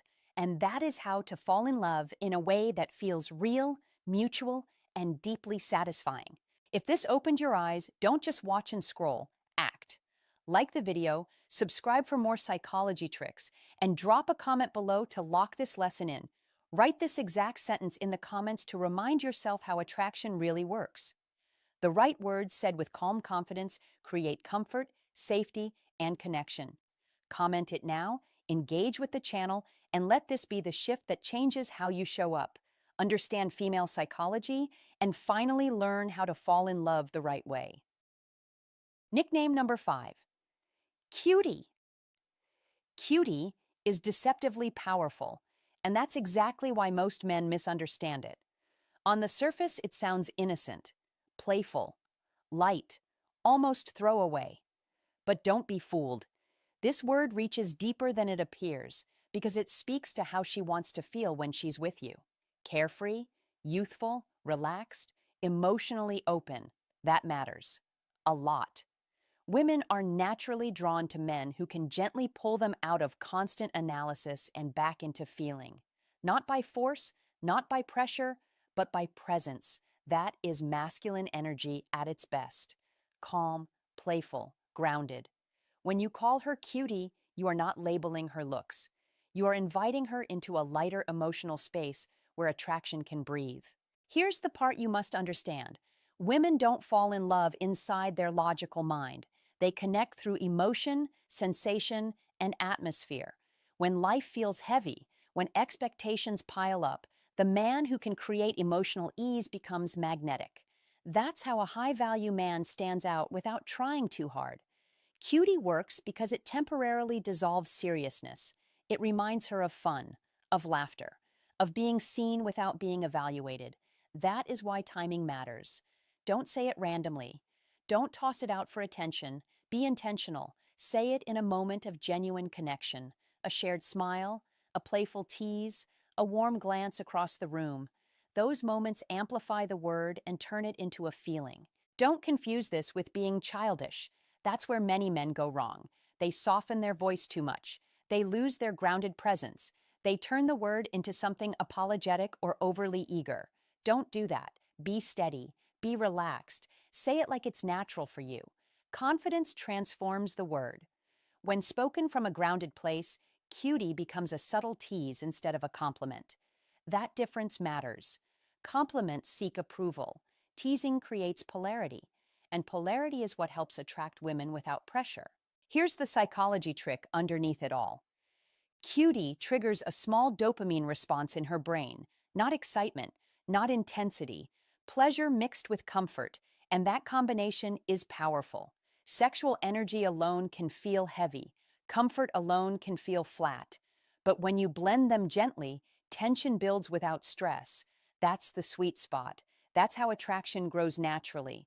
That's how emotional safety and desire quietly coexist. Female psychology responds strongly to that balance, even if she can't explain why. Be clear about this. The word works because it's not sexual. That's the secret most men miss. Safety creates openness. Openness allows desire to emerge. You must stop trying to force attraction and start creating conditions where it unfolds on its own. That is what masculine energy really does. It doesn't chase reactions. It holds space. When you understand this, you stop performing and start leading emotionally, which is one of the most overlooked traits of a high-value man. Use cutie sparingly. Overuse drains power. Mystery sustains interest. Don't repeat it back to back. Don't turn it into a habit. Let it appear unexpectedly, then disappear again. That rhythm keeps it alive in her mind. She remembers how it felt, not how often she heard it. And feelings are what guide attraction, not frequency. You must also pay attention to your body language when you say it. Relaxed shoulders, easy eye contact, a slight smile. Those signals matter more than the word itself. Words amplify energy, they don't replace it. If your presence is tense, the word loses impact. If your presence is calm and grounded, the word lands deep. That's how men who attract women consistently operate. They understand that communication is emotional first, verbal second. Don't rush the moment. Don't stack it with other compliments. Let silence follow it sometimes. Silence allows the feeling to settle. And when it settles, it associates with you. That's how emotional imprinting happens. Slowly, naturally, without effort. This is one of those psychology tricks that works best when it doesn't look like a trick at all. Be playful, but stay centered. Be warm, but stay grounded. Be expressive, but stay calm. That balance is what separates men who get polite smiles from men who create real pull. When cutie is said from grounded masculine energy, it doesn't lower attraction. It increases it because it signals confidence, emotional intelligence, and ease. Remember this, you don't attract women by trying to impress them. You attract women by shaping how they feel when they're around you. Cutie is not a word, it's a doorway. Use it correctly, and she steps into a lighter, warmer emotional state with you. That's how attraction grows. That's how connection deepens. And that's how a high-value man communicates without forcing anything at all. Nickname number 6, sunshine. This word is far more than a cute label. It is a psychological signal, a quiet instruction to her nervous system that says you recognize value, warmth, and emotional presence without begging for attention. Every man who has lived long enough understands one truth. Real attraction is not loud, it is felt.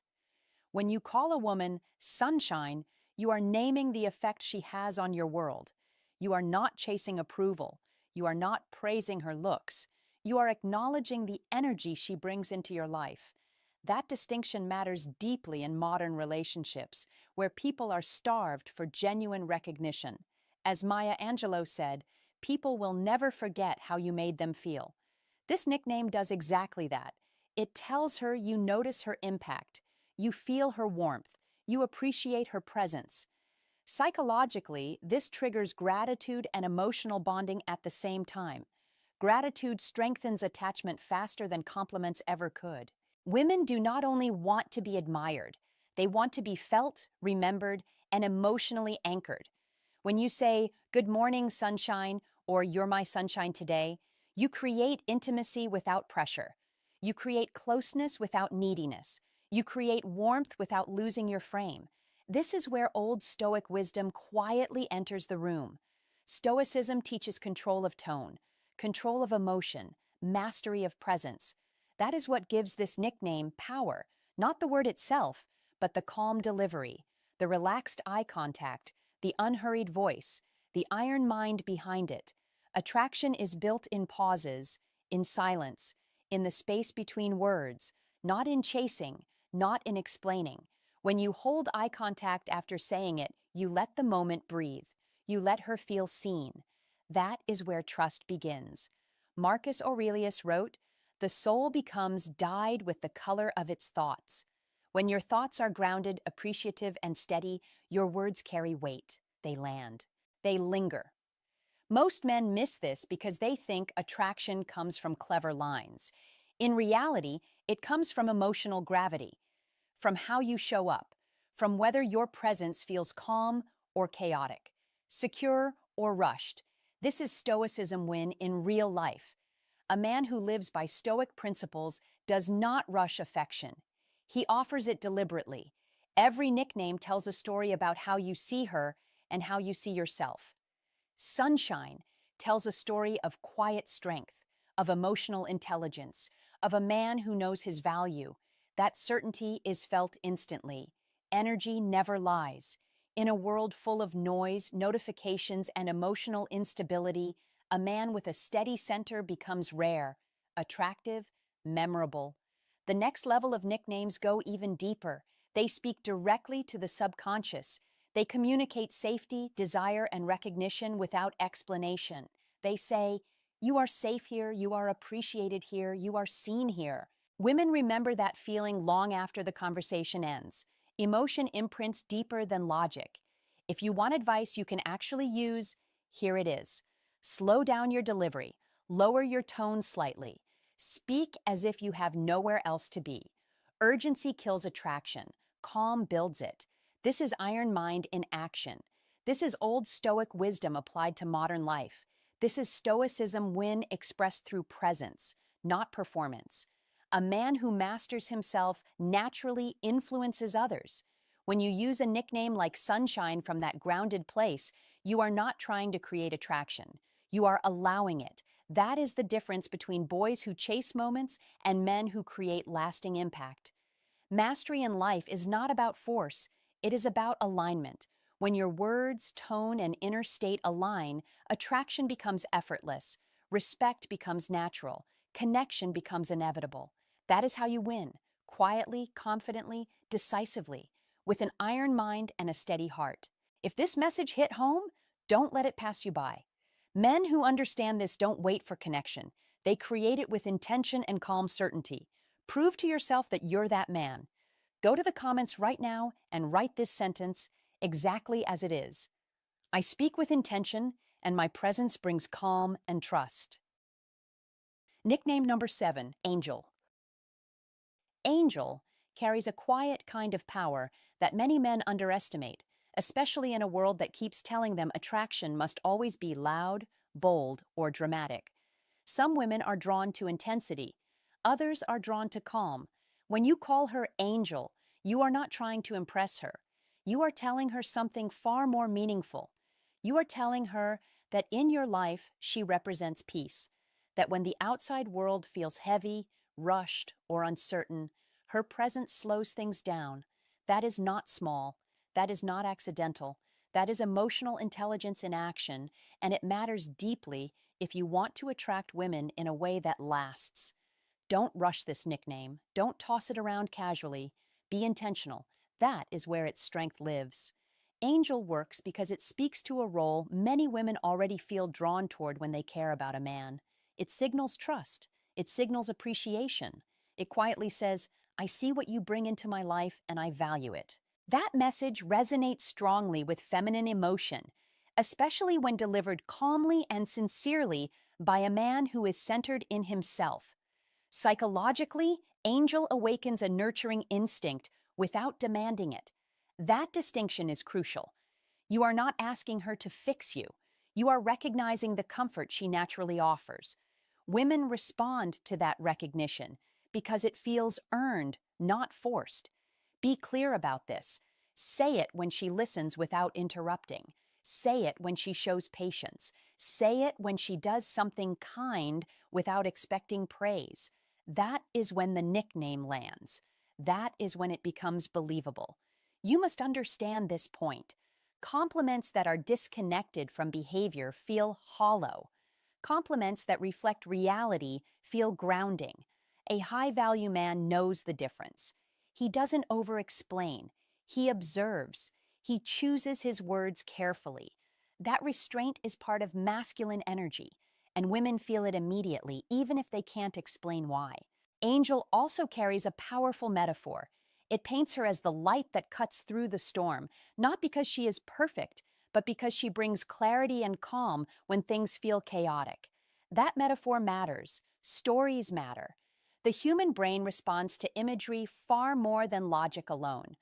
When you call her Angel, you are telling a story in a single word. You are placing her in a meaningful role in your emotional world. Don't dramatize it. Don't exaggerate it. Be grounded. That grounded delivery is what separates a man who tries to attract women from a man who naturally does. Masculine energy is not about intensity. It is about steadiness. It is about being emotionally present without being emotionally dependent. That is the balance women respond to most, especially as they mature and value peace over noise. There is another layer here that many men miss. Angel creates safety without killing attraction, but only when the man saying it respects himself. You must carry your own weight emotionally. You must have your own direction. When a man who lacks purpose uses this nickname, it can feel heavy. When a man who is grounded uses it, it feels reassuring. That difference is everything. A high-value man does not outsource his stability. He shares his appreciation. That is why this nickname fits so well into a healthy dynamic. It reinforces connection without pressure. It invites closeness without obligation. That is how you attract women who want to stay, not just react. Be mindful of timing. Whisper it once. Let it land. Don't repeat it over and over. Scarcity gives words meaning. When she hears it sparingly, her brain begins to associate your voice with calm and safety. That association happens quietly. It doesn't announce itself. It simply grows. Over time, she feels more relaxed around you, more open, more herself. That is not coincidence. That is emotional conditioning done naturally, not manipulatively. Be patient. Let the process work. Masculine energy is patient by nature. It doesn't rush outcomes. It trusts consistency. Angel also works because it contrasts with the outside world. Life can be demanding. People can be sharp. Conversations can feel transactional. When you frame her as peace instead of pressure, she feels understood. That feeling is rare, and rarity is attractive. Don't confuse this with flattery. Flattery seeks approval. Recognition builds connection. You must aim for recognition. Say it softly. Say it when the moment is quiet. Say it when it feels true. That authenticity is what allows a high-value man to attract women without chasing them. One more thing matters here. This nickname is not about placing her above you or below you. It is about acknowledging impact. She impacts your emotional state in a positive way. You name that impact. You don't apologize for it. You don't exaggerate it. You simply state it. That clarity is confidence. That confidence is masculine energy expressed calmly, not aggressively. Don't overthink it. Feel it, then say it. Short, simple, direct. In the end, angel becomes more than a word. It becomes a shared emotional reference point, a private signal, a reminder of how she makes you feel when the world gets loud. Used correctly, it deepens trust. It softens defenses. It builds warmth without urgency. That is how you attract women who value emotional depth and stability. Be present, be observant, be sincere. That is the formula. A high-value man doesn't need many words. He uses the right ones. And when angel is spoken at the right time, in the right tone, with genuine appreciation, it does exactly what it's meant to do. It connects, it comforts, and it quietly pulls her closer without ever needing to ask. Nickname number 8, hot stuff. Hot stuff carries a very different spark. You need to understand that spark before you ever let the words leave your mouth, because this nickname is not about volume or bravado. It is about presence, intention, and timing. And that is where so many men get it wrong. Where softer nicknames feel light and reassuring, hot stuff brings warmth and playful heat, the kind that suggests attraction without chasing it. It quietly says you notice her as a woman, not just as someone safe to joke with, and that distinction matters deeply in female psychology. Attraction grows when a woman feels seen and desired without feeling pressured, judged, or rushed. That is exactly why this nickname works when used with care and falls flat when used carelessly. Don't throw it out randomly. Don't say it to fill silence. Don't use it to fish for validation. Be deliberate. Be calm. That is the secret. When you say hot stuff, you are acknowledging her allure while staying grounded in yourself, and that balance is one of the most underrated psychology tricks men can learn, especially if they want to understand how to fall in love in a way that feels natural instead of forced. Tone is everything here. Said with tension or exaggerated confidence, it can sound hollow. Said with a relaxed smile, steady eye contact, and a voice that doesn't rush, it feels warm and genuine. Women are incredibly sensitive to that difference, not because they overanalyze words, but because female psychology is tuned to emotional cues far more than verbal ones. You must remember this. Attraction is not built by the word itself, but by the emotional state behind it. The nickname becomes powerful only when it reflects what is already happening in the moment. When her energy is bright, when she feels confident, when her presence fills the space without effort, that is the time. By choosing that moment, you show awareness. and awareness is attractive. Be observant, be patient. That is how you separate yourself from men who compliment out of habit rather than intention. Women enjoy feeling attractive, but they enjoy it even more when the compliment feels earned, when it arrives as recognition rather than approval.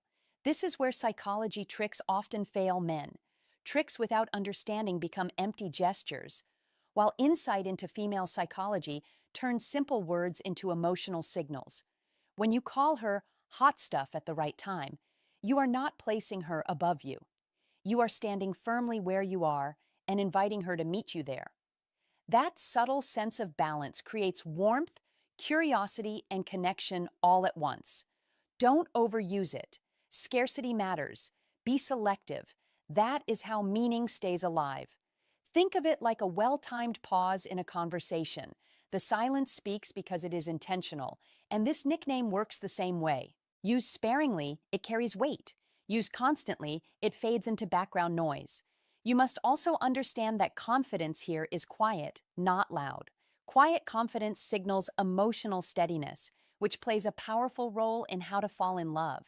Attraction deepens when a woman feels emotionally safe while still feeling intrigued. This is why hot stuff is not about showing off. It is about acknowledging her glow without losing your composure. Don't rush to prove anything. Be comfortable in the moment. That calm presence communicates more than exaggerated compliments ever could. It aligns perfectly with what female psychology responds to most: authenticity paired with assurance. Another reason this nickname works is that it keeps things playful without turning heavy or serious. Playfulness is a powerful bonding tool when used correctly, because it keeps interactions light while still allowing attraction to breathe. Be playful, but stay respectful. That balance matters. When she senses that you enjoy her energy without needing to control the outcome, her interest naturally deepens. This is where psychology tricks stop being tricks and start becoming understanding. You are not manipulating emotion, you are responding to it. You are noticing what is real and naming it in a way that feels natural. That is how to fall in love without forcing the process. Remember this: attraction is not about impressing, it is about resonance. Be present, be grounded. Don't chase reactions. Let the moment do the work. When hot stuff lands properly, it doesn't demand a response. It creates a feeling, and feelings linger far longer than words. Use this nickname as a mirror, not a spotlight. Reflect her energy back to her when it is genuine. Trust your timing, trust your tone. That is how a simple phrase becomes magnetic, how psychology tricks turn into emotional intelligence, and how understanding female psychology quietly guides you toward a deeper connection and a more effortless way to fall in love. Nickname number 9, the personal one, the inside joke. This is where attraction stops being loud and starts being permanent. A woman can hear compliments all day long, but what stays is meaning. What stays is memory. What stays is how you make her feel when no one else is around. A nickname born from shared experience does exactly that. It creates a private emotional signal only the two of you recognize, a quiet bond that doesn't need explanation and doesn't seek approval. This is old Stoic wisdom in action, because real influence is subtle, calm, and rooted in understanding rather than performance. Maybe the name comes from a trip where things went sideways and you both laughed through it. Maybe it comes from the way she concentrates when she's thinking. Maybe it's tied to a look she gives right before she smiles. When you say that name, you are not labeling her. You are anchoring a feeling. As a timeless idea often attributed to ancient thinkers reminds us, people never remember what you said. They remember how you made them feel. This is where men in modern life often miss the point. They rush. They copy phrases they heard online. They try to manufacture closeness before it exists. The result is noise instead of connection. So the instruction is simple and firm. Slow down. Observe. Earn the moment first. Nicknames only work when trust already lives there. Use them too early, and she feels pressure instead of calm. She senses intention instead of confidence. And confidence is quiet. Confidence waits. Confidence chooses timing. That patience is Stoicism win in real life, not in theory. When the moment arrives, speak with warmth, but without asking permission. Say the name naturally, as if it could not be any other way. Then watch. Not with anxiety, but with clarity. Notice the pause, the smile that lingers half a second longer, the shift in her voice, the relaxed shoulders. Her body answers before her words ever do. That response is information, valuable information. A man with an iron mind respects information. He adjusts, he refines, he doesn't insist. Insistence is noise, attention is power. This applies directly to modern relationships, where distraction is constant and attention is rare. The man who truly sees her stands out without effort. That is why authenticity is non-negotiable. The second your words stop matching your presence, the connection weakens. Not dramatically, not loudly, steadily. Women sense that shift instantly. So mean what you say. Say it once. Don't overuse it. Don't perform it. Let it breathe. Repetition without meaning drains impact. Meaning is everything. Another idea passed down through generations says this clearly: the soul becomes colored by the quality of its thoughts. Your language reflects your inner state. If your inner state is grounded, patient, and clear, your words carry weight. In a world of surface-level interaction, the man who creates a private emotional world with someone is rare. It signals safety, depth, and direction. Direction is attractive, not because it controls, but because it reassures. So the advice is direct. Build moments before labels. Build trust before familiarity. Let shared experience do the heavy lifting. Every inside nickname is a memory compressed into a word. Every time you say it, you reopen that memory. You remind her not just that you notice her, but that you remember. Remembrance is intimacy. This is old Stoic wisdom showing up again. Focus on what you can control: your timing, your presence, your consistency. Let the rest unfold naturally. This is how you master connection without chasing it. This is how Stoicism moves from books into daily life. This is how an iron mind operates: calm, decisive, unrushed, unafraid. Attraction grows where pressure disappears. When you get this right, you don't need many nicknames. You need one that means something, one that feels earned, one that quietly says, "I see you, I remember, I am here." That kind of presence doesn't fade. It compounds. It strengthens over time. It becomes part of how she feels around you. That is not luck. That is practice, awareness, discipline, lived every day. Hey, my friend, glad you stayed till the end. So let's bring this home in a simple, real way. Nicknames aren't magic words you throw around randomly. They work because of how and when you use them. Say them with respect, with warmth, with intention. When a woman feels safe, seen, and genuinely valued through your words, attraction grows naturally. No tricks, no forcing, just emotional intelligence. Here's my honest advice. Don't try to impress, connect. Choose the nickname that matches the moment and the energy between you. Speak to her like she matters, because she does. The smallest words, said the right way, can leave the deepest imprint. Remember this: every time you speak, you're teaching her how to feel around you. Be the man whose words feel calm, confident, and unforgettable. If this message resonated with you, stick around, subscribe, and keep learning with us. We're here to help you master attraction, emotional strength, and the subtle language of love. Take care, and until next time, choose your words wisely. They last longer than you think.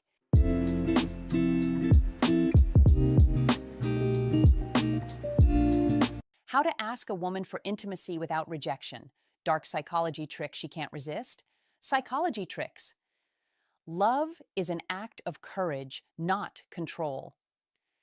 Let me start this video with something real. Most men don't actually fear intimacy. They fear that pause right before it, and the no that might come after. Because rejection doesn't just sting, it flips the whole mood. One minute things feel warm, the next minute she goes quiet, pulls away, or says something that makes you feel like you misread everything. And a lot of good men stop trying, not because they're weak, but because they don't want to feel foolish. Here's the truth most people never learn. Women rarely reject intimacy itself. They reject the emotional experience around it. If what you're asking creates pressure, awkwardness, guilt, or fear, her body and her heart will protect her. It's not personal, it's safety. But if what you're inviting creates comfort, respect, and connection, then intimacy doesn't feel like a decision. It feels like a natural next step. So, what's the psychology trick that reduces rejection? It's not manipulation, it's not forcing, it's not dark anything, it's simple. You ask in a way that gives her safety and control while showing your confidence.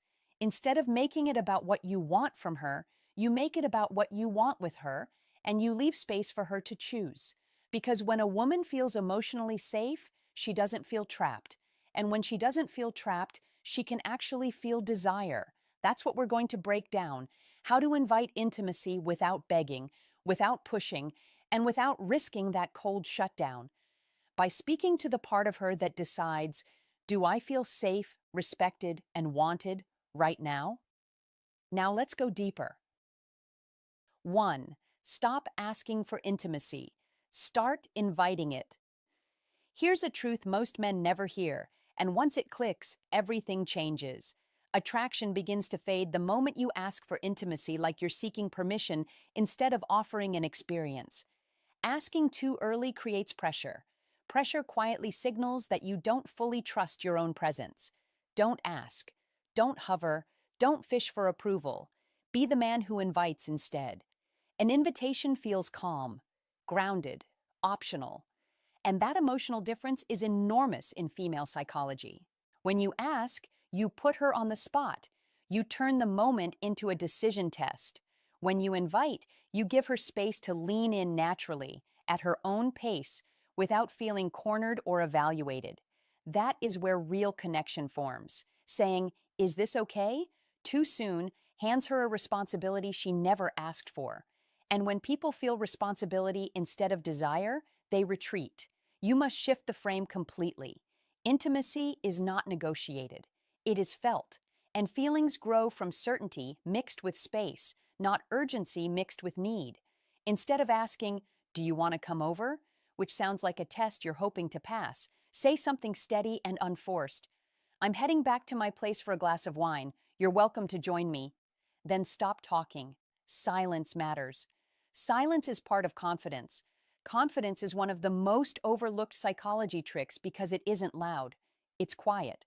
And quiet signals safety, self-trust, and emotional steadiness. Notice how the invitation works. You state what you're doing. You include her without pulling her. You leave the choice entirely hers. That freedom makes the choice easier. When a woman doesn't feel pushed, curiosity activates. Imagination opens. Emotion has room to move towards you. This aligns perfectly with how to fall in love at a subconscious level, because attraction deepens when someone feels free, not managed. Be clear, be relaxed, be unapologetic about your plans. Don't soften your words to reduce imagined risk. That softening often communicates uncertainty, and uncertainty creates hesitation, not closeness. Don't over-explain. Don't justify. Don't stack reasons. Just state, invite, allow. Allowance is magnetic. This isn't about clever lines or scripts. It's about embodying a grounded emotional posture that says, "I'm comfortable whether you say yes or no." That posture is one of the most powerful psychology tricks because it removes the hidden tension that quietly kills desire. When you practice this, you'll notice subtle shifts. Conversations flow more easily.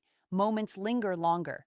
Intimacy feels like shared discovery instead of requested permission. That's how female psychology responds when a man isn't chasing validation but offering presence. You're not trying to convince her. You're offering a doorway into your world. And worlds are attractive when they feel stable and open, not needy or performative. Be decisive about yourself. Be generous with space. Be calm in delivery. Calm persuades without force. When intimacy grows from this place, it feels natural, mutual, human. That's how to fall in love through trust rather than pressure. And that's why understanding psychology tricks and female psychology at this level isn't about control. It's about clarity, respect, and confidence working together, so rejection fades without ever being fought. 2. Lead emotionally before you lead physically.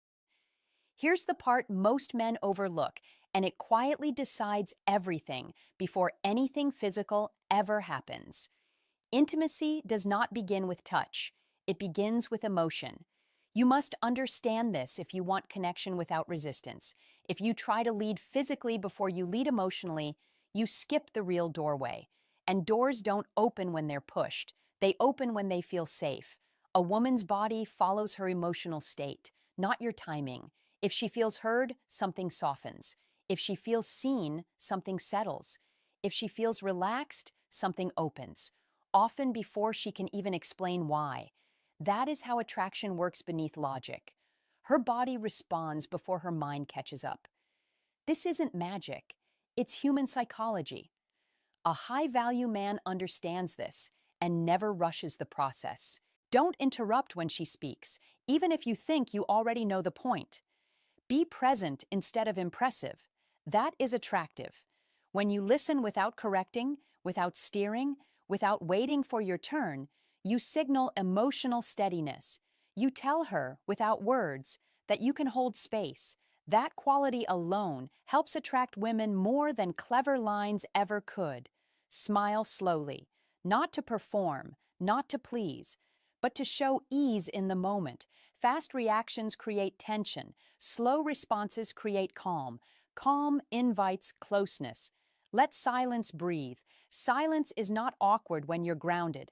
It's connective. Many men rush to fill space because they fear losing momentum. Don't. Silence allows emotion to deepen. Emotion is the bridge. Touch comes later. Men who rush to touch skip the real gateway. They try to enter through the side door and wonder why it stays closed.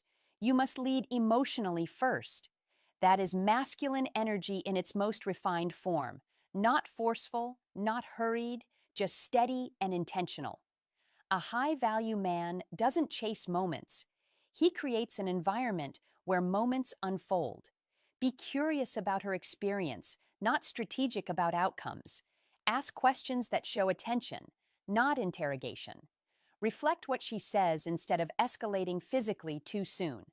That reflection makes her feel seen. Feeling seen builds trust. Trust lowers resistance. This is how you attract women without pushing for anything at all. Don't confuse patience with passivity. You are still leading. Emotional leadership means guiding the tone, not grabbing the moment. You set the pace through calm, through presence, through confidence that doesn't need to announce itself. That is masculine energy working quietly in your favor. And yes, it works because it aligns with how people actually open up. If she feels safe emotionally, physical closeness feels natural. If she doesn't, no amount of timing will save you. That is the difference between men who struggle and the high-value man who understands rhythm. Be steady, be attentive, be grounded. You must earn emotional access before physical access ever feels right. This isn't about tricks or pressure. It's about awareness. When you lead emotionally, her body responds without debate. That's how attraction deepens. That's how you attract women without resistance. That's masculine energy done right. If this hits home, comment this right now. I lead with presence, not pressure. Like the video? Subscribe for more calm, commanding psychology, and remember this: real intimacy starts when you make her feel safe, seen, and at ease. Lead emotionally first, and everything else follows. 3. Slow down your voice. She'll feel safer instantly. Slow your voice, and you slow the moment, because pace is power, and power creates comfort. Comfort opens doors in modern dating, where noise and rush drown out real connection. When you speak fast, you leak uncertainty. When you speak slowly, you project certainty. Not arrogance, certainty, the kind that tells a woman she can relax, that nothing is being forced, that you are grounded in yourself. Lower your tone. Breathe before you speak. Pause after a sentence. Let silence work for you. Silence is not empty. Silence is loaded with intention. Old Stoic wisdom teaches that control of the self is the highest form of strength. Marcus Aurelius said, "You have power over your mind, not outside events." Your voice is an extension of that mind, so speak as if you already respect the outcome, whatever it is. Calm men feel inevitable. Not rushed, not needy, just present. Presence is rare today, and rarity creates value. In a world of fast texts, fast talk, and fast validation, the man who slows down stands out instantly. This is not a trick. It is psychology aligned with human nature.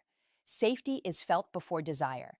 Safety is felt through rhythm, tone, and patience. When you ask for intimacy, you do not chase it. You invite it. You speak as if you are offering an experience, not requesting approval. You let your words land. You allow her to respond fully. That pause tells her you are comfortable with yourself. Comfort signals emotional maturity. Emotional maturity attracts. Epictetus said, "First say to yourself what you would be, and then do what you have to do." If you see yourself as a calm, centered man, your voice will follow. Your timing will follow. Your outcomes will follow.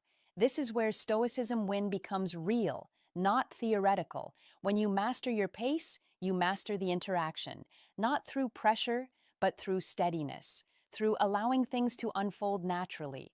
That is how attraction actually grows in modern life, where people are overstimulated and undergrounded. Speak slowly, listen deeply, let her finish, let the silence breathe. Repeat the principle until it becomes automatic. Slow equals safe. Safe equals open. Open equals connection. Connection leads where it leads without resistance. This is iron mind training in real time. Your nervous system leads before your words do. When your nervous system is calm, hers can be too. Shared calm becomes intimacy long before touch ever happens. Seneca said, "He who is brave is free." Bravery here is not bold talk. It is restraint.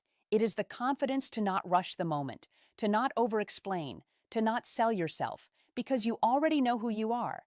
Apply this at dinner, on a walk, in quiet moments where life actually happens. Slow your voice when you speak about what you want. Slow it when you compliment her. Slow it when you ask for closeness. The slower you go, the more weight your words carry. Weight creates meaning. Meaning creates desire. This is old Stoic wisdom brought into today's fast world. This is Stoicism win in action. Train it daily until it becomes identity, until your iron mind is felt before it is ever seen. When you live this way, rejection loses its grip. Not because it never happens, but because you are no longer controlled by outcomes. That calm certainty is power, and power, when quiet, is unforgettable. 4. Remove the fear of obligation. Remove the fear of obligation, and you remove the invisible wall that causes resistance. When a woman senses pressure, even subtle pressure, her instincts quietly shift from curiosity to caution. That is where most men lose the moment without realizing it. Don't rush, don't push, don't angle for an outcome. Be calm, be grounded, be the man who creates space instead of closing it, because space is where desire breathes. This is one of those psychology tricks that sounds simple, but works deeply when done with sincerity, rather than calculation. Say things that lower emotional tension instead of raising expectations. Say, "No rush," and mean it. Say, "We can take this slow," and prove it with your pacing. Say, "Only if it feels right," and genuinely be okay if nothing happens tonight. That emotional freedom signals safety, and safety is far more attractive than most men realize. In female psychology, attraction often grows not from being cornered, but from being invited. Don't hover. Don't seek reassurance. Don't ask in a way that sounds like you're waiting for approval to feel confident. Be relaxed. Be present. Be playful. That is the tone that communicates confidence without pressure. Here's the paradox you must understand. The moment you remove obligation, desire often increases on its own. Freedom feels rare. Freedom feels intoxicating.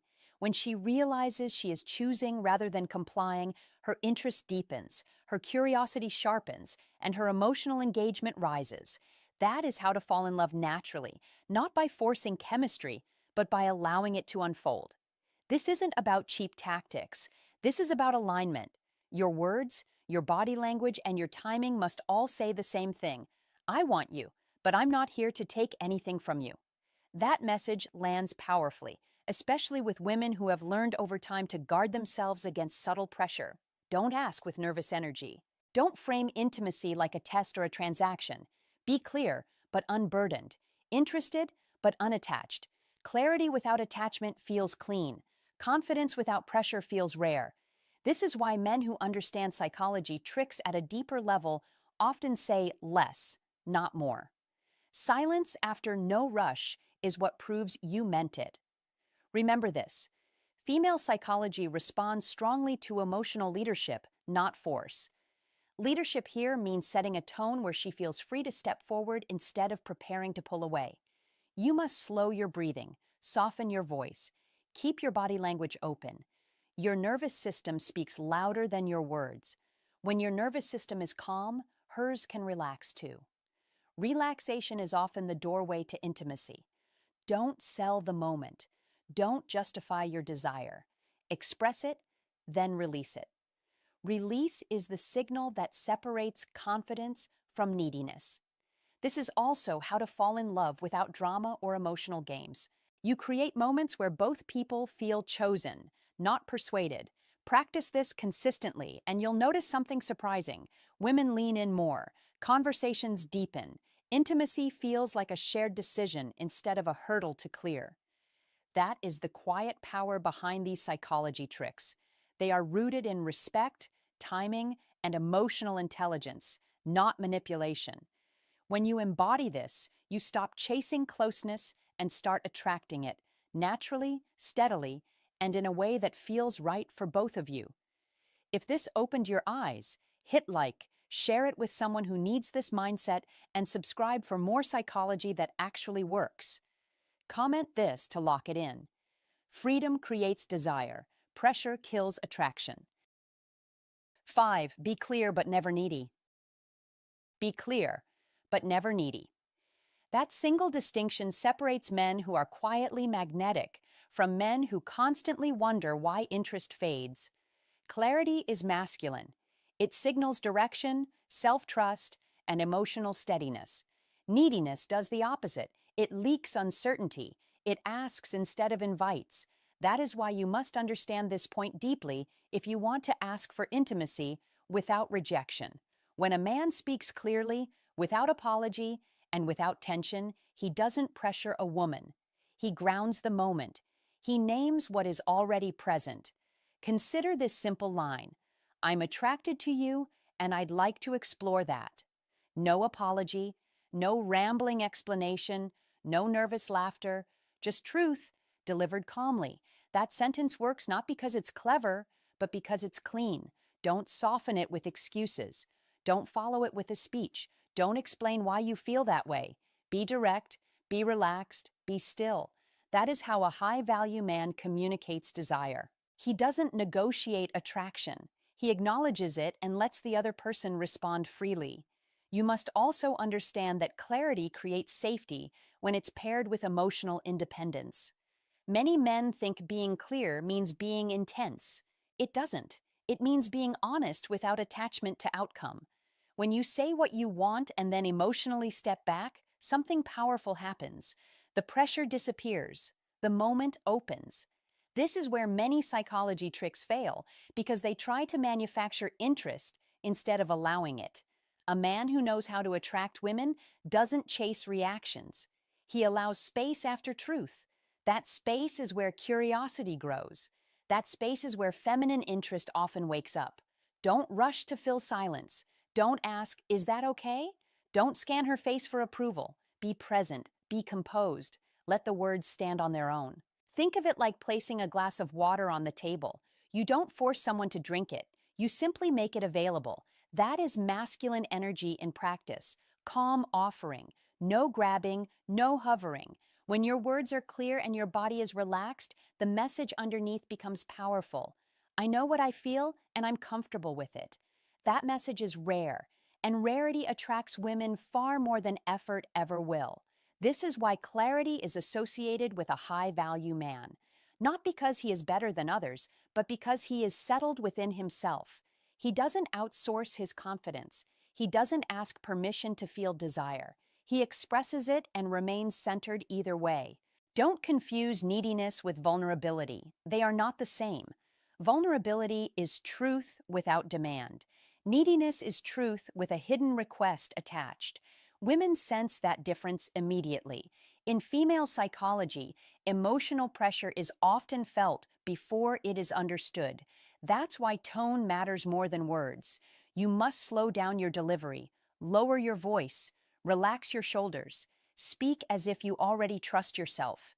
When you do this, even a bold statement feels safe. Even intimacy feels like an invitation, not a test. This is one of those psychology tricks that isn't really a trick at all. It's alignment, words, tone, posture, and intention all saying the same thing. Be careful not to over-justify. Over-justifying is fear disguised as logic. It sounds like, I feel this way because, followed by a list of reasons. Don't do that. Attraction doesn't need a defense. Desire doesn't need a resume. State it once, then stop. Silence is not your enemy here. Silence is proof of confidence. It shows you are not trying to convince. You are simply expressing. That expression, when calm, carries masculine energy that naturally helps attract women.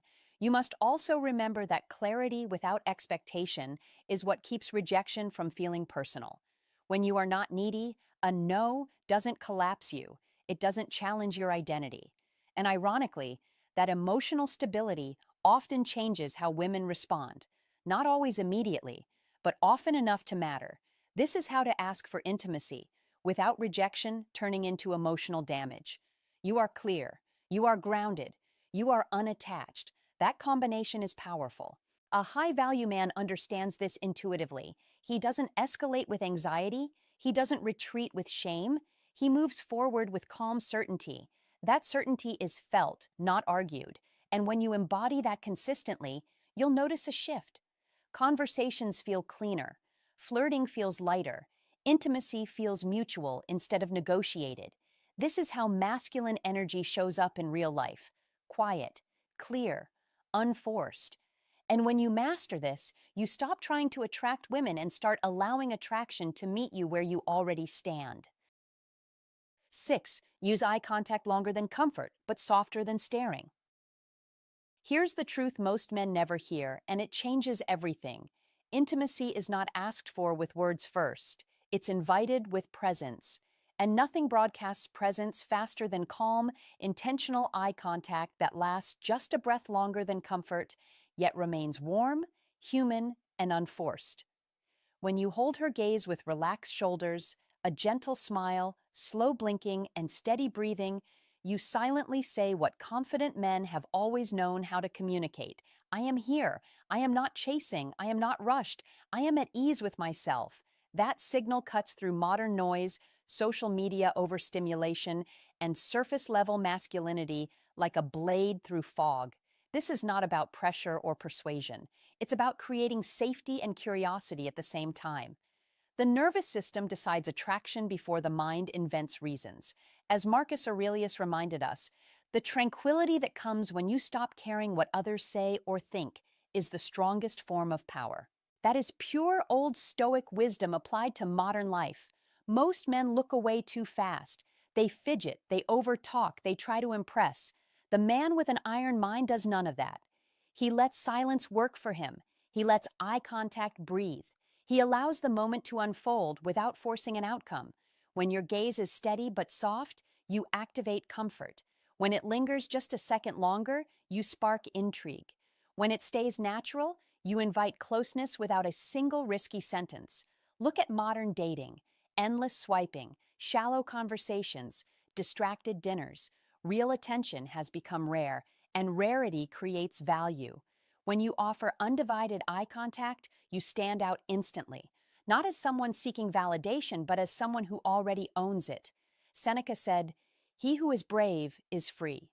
Freedom here means freedom from outcome, freedom from fear, freedom from needing approval.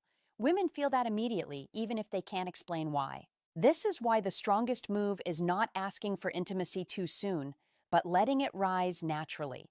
Intimacy is a response, not a demand. When you hold eye contact while listening, instead of planning your next move, when you smile with your eyes instead of your mouth, when you blink slowly instead of darting away, you create quiet gravity. It pulls her closer without words, without tricks, without force.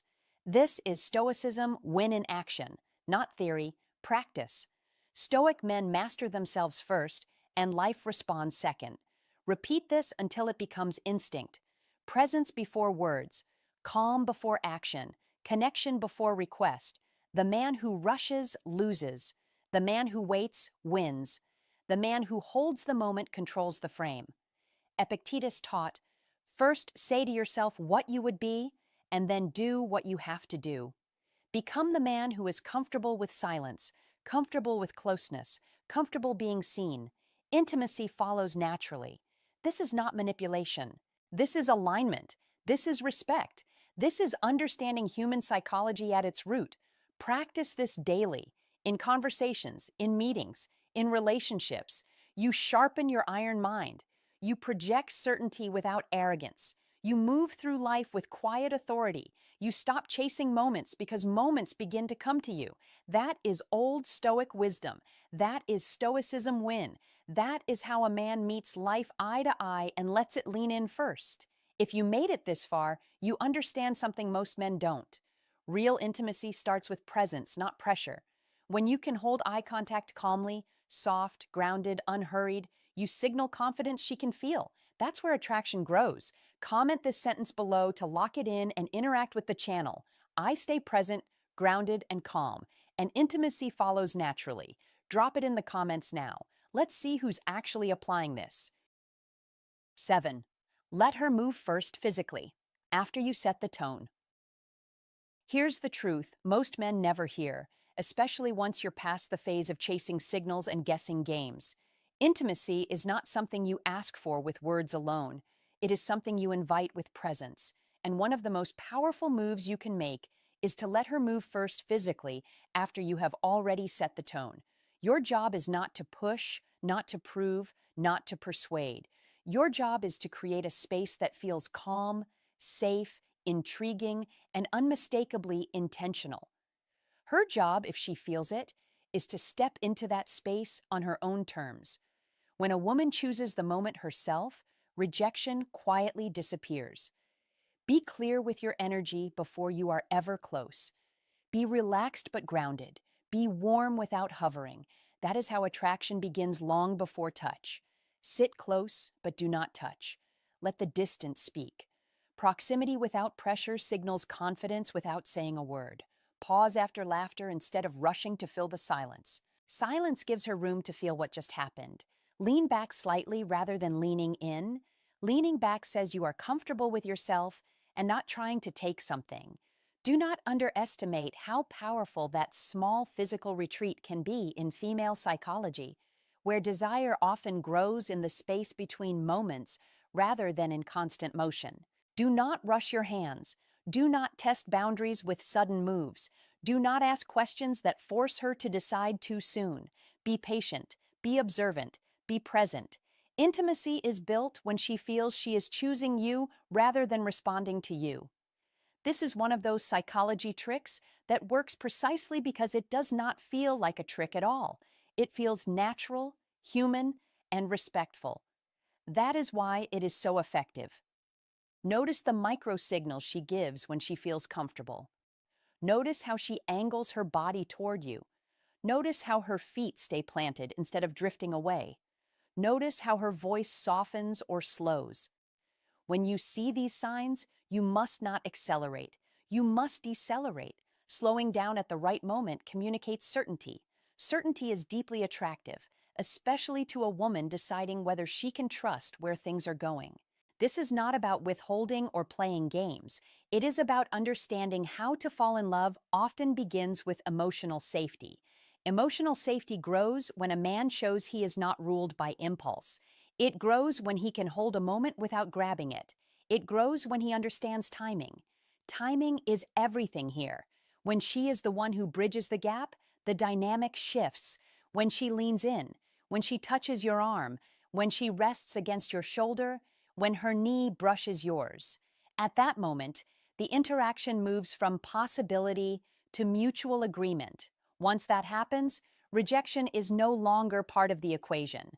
No one rejects what they actively choose. Many men sabotage this moment by moving too fast right after a spark. They mistake excitement for permission. You must resist that urge. Restraint amplifies desire. Haste weakens it. In female psychology, attraction deepens when she feels both wanted and unpressured at the same time. This is one of those psychology tricks that rewards maturity, not bravado. It works best for men who understand that intimacy is not a conquest. It is a collaboration. Two people arriving at the same place from the same direction. Do not crowd her space. Do not fill every pause with talk. Do not assume interest needs to be locked in immediately. Be steady, be intentional, be calm. Calmness signals confidence more clearly than words ever could. Confidence is the quiet engine behind how to fall in love again at any age. When you master this, you stop fearing rejection altogether. You are no longer asking for something she has not already shown she wants. You are simply allowing her desire to reveal itself. That shift from seeking validation to creating invitation is what separates awkward moments from magnetic ones. When you understand this, psychology tricks stop feeling manipulative and start feeling like awareness. Female psychology becomes less mysterious and more intuitive, and how to fall in love transforms from a stressful pursuit into a natural unfolding, one that happens when you give the moment just enough space to breathe. 8. Never escalate.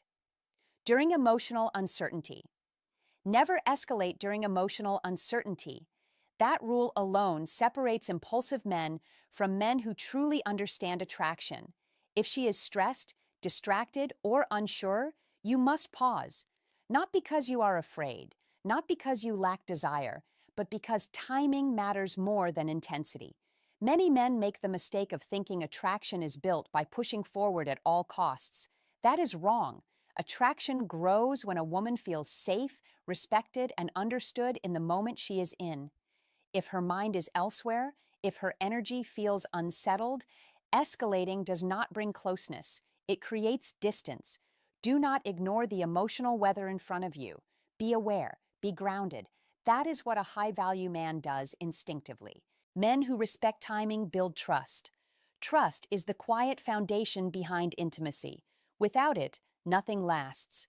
When a woman senses that you can read the moment and respond with calm restraint, something important happens. Her nervous system relaxes. Her guard lowers. She begins to feel that you are not here to take, but to connect. That is rare. That is powerful. And that is exactly how you attract women without forcing anything. Masculine energy is not about speed. It is about steadiness. It is about knowing when to move and when to wait. Most men rush because they fear losing the moment. A high-value man understands that the moment will return if it is meant to. If she hesitates, smile and say, "It's okay, we don't have to rush anything." Those words matter. Keep them exactly as they are. They signal patience. They signal confidence. They signal emotional intelligence. You are not backing away. You are standing still, fully present, unshaken. That response does more than ease tension. It quietly tells her that you are comfortable with yourself, that you trust your own value, that you do not need immediate validation. This is masculine energy expressed through calm assurance, not pressure. And yes, it makes you more attractive because it feels safe and intentional at the same time. Do not escalate when she is uncertain. Do not mistake proximity for readiness. Do not confuse silence with invitation. Be observant. Watch her tone. Watch her pace. Watch her eyes. Emotional uncertainty is not rejection. It is simply a pause. And pauses are not problems when you know how to handle them. When you respect that pause, you show maturity. You show leadership. You show that you can regulate yourself instead of reacting impulsively. That quality alone puts you in a different category of men, one that women notice immediately, even if they cannot explain why. This maturity is rare and powerful. Most men talk about confidence, but very few demonstrate it when restraint is required. Anyone can lean in. Anyone can push forward. Very few can hold their position with ease and patience. That is why this approach works so well. It does not rely on tricks or pressure. It relies on awareness and timing. When a woman feels emotionally uncertain, your calm response becomes the anchor in the moment. You are not adding noise, you are reducing it, and that creates attraction naturally. Be clear about this. Attraction is not built by overpowering a moment, it is built by understanding it. When you pause instead of escalating, you allow her emotions to settle, you give her space to process, and when she returns to the interaction, she does so by choice, not by pressure. That choice changes everything. That is how a high-value man attracts women without chasing or convincing. Masculine energy, when expressed correctly, feels steady, patient, and emotionally intelligent. It does not rush what is not ready. You must remember this. Intimacy grows fastest when it feels unforced. When you say, "We don't have to rush anything," you are not slowing things down permanently. You are setting the stage for deeper trust later. Women remember how a man made them feel during moments of uncertainty. They remember whether he respected their emotional state or ignored it. Those memories shape desire far more than bold moves made at the wrong time. If you want to attract women who feel genuinely drawn to you, not pressured by you, this principle matters. Be the man who understands timing. Be the man who can pause without anxiety. Be the man who knows that masculine energy is not proven through urgency, but through calm confidence. A high-value man does not fear waiting. He knows that when interest is real, it grows stronger in the presence of trust. That is how you attract women who choose you willingly. And that is how intimacy unfolds without rejection, naturally and powerfully. If you find this valuable, like the video, share it with someone who needs this mindset, and subscribe for more psychology and confidence insights. Comment below to lock it in and interact with the channel. I am a calm, confident man who respects timing and builds trust naturally. When you comment it, you're not just typing words, you're reinforcing the mindset of a man who doesn't rush, doesn't chase, and doesn't get rejected because he understands timing is power. 9. Assume desire but accept any answer calmly.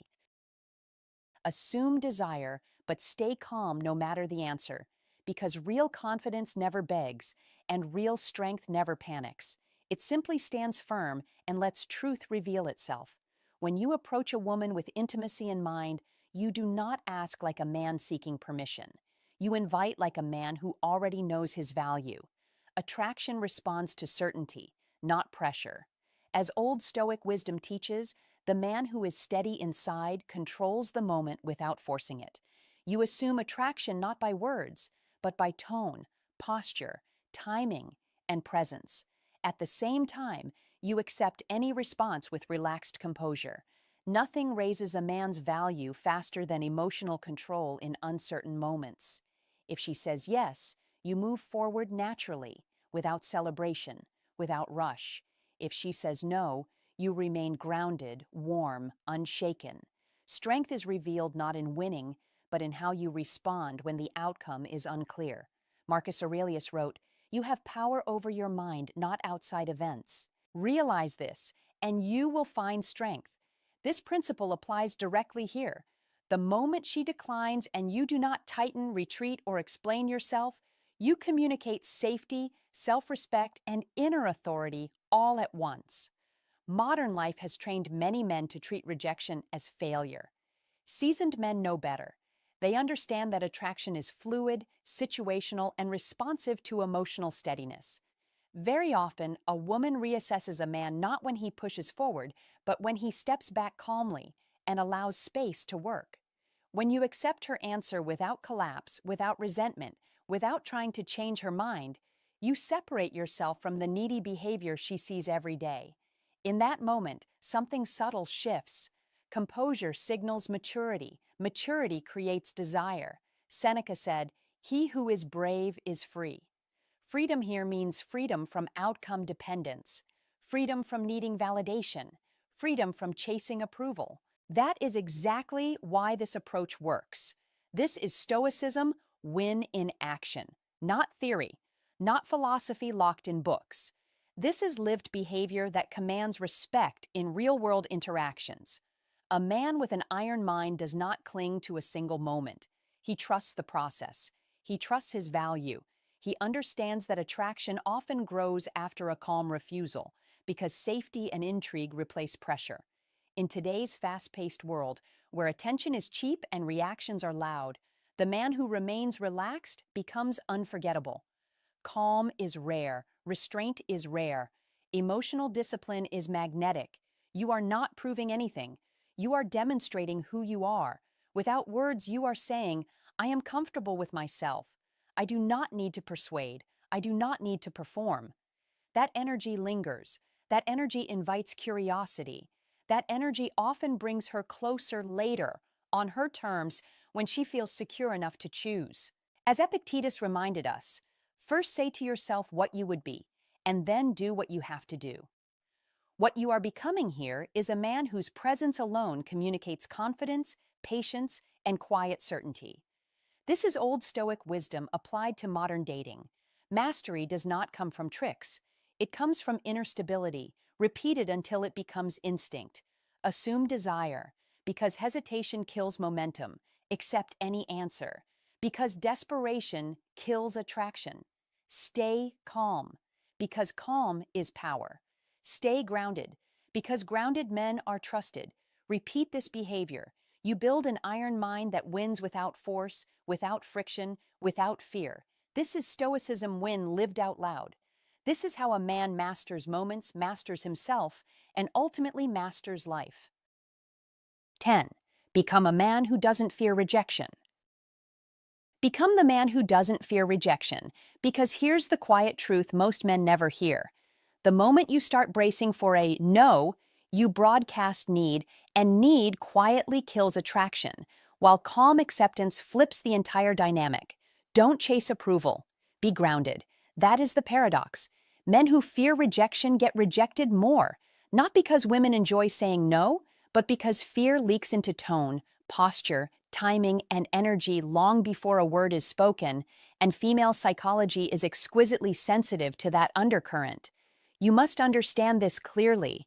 Intimacy cannot be negotiated like a favor or requested like a transaction. It must be offered as an invitation, clean and pressure-free. When intimacy feels like a gift you're sharing rather than something you're asking for, women sense it instantly. And this is where real psychology tricks actually work, not through manipulation, but through emotional alignment.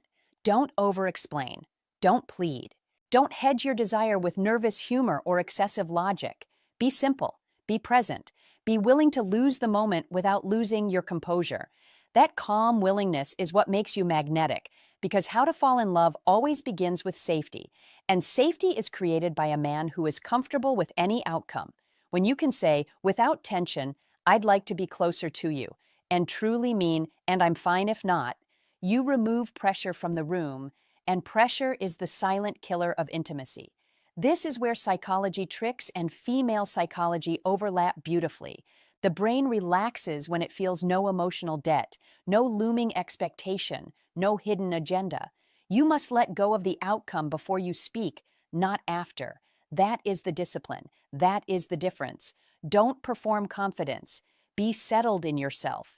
Women aren't responding to bravado. They're responding to emotional steadiness. A man at peace with rejection signals abundance without saying a word, and abundance is deeply attractive because it implies choice, self-respect, and emotional maturity. When intimacy is framed as something you enjoy sharing rather than something you require to feel validated, your presence changes, your timing improves, and your words land softly instead of sharply. This is one of the most misunderstood psychology tricks in modern dating. Detachment is not indifference, it's emotional freedom, and emotional freedom is contagious. Be slow, be deliberate, let silence do some of the work. Say less, feel more. Notice how asking for intimacy isn't about the question itself, but about the emotional climate you create before the question ever arrives. If you're anxious, she feels evaluated. If you're relaxed, she feels invited. That is female psychology in action, subtle and constant. You must stop seeing rejection as a verdict on your worth and start seeing it as neutral information, because the man who doesn't fear rejection doesn't rush, doesn't push, and doesn't collapse when desire isn't immediately mirrored. He stays himself, And paradoxically, that steadiness is often what opens the door. How to fall in love isn't about clever lines or strategic timing, it's about emotional posture, about showing desire without attachment to control. Don't rush the moment. Don't try to win. Be honest, be clear, be unafraid. When intimacy is offered with warmth and zero demand, it feels safe, exciting, and real. That is why men who are at peace with any outcome feel magnetic. Not because they're flawless, but because they're free. And freedom, more than any other psychology tricks, is what draws people closer again and again, in love, in desire, and in every meaningful connection that lasts. Hey, my friend, thanks for staying with me until the end. Remember this, intimacy is never something you force or chase. It's something a woman feels safe choosing when you show calm confidence, emotional awareness, and respect for the moment. When you stop fearing rejection and start leading with presence, attraction flows naturally, without tricks, without pressure. So take this advice seriously. Work on your inner stability first. Slow down. Read the energy. When your intention is clear and your presence is grounded, the right woman won't feel pushed, she'll feel drawn.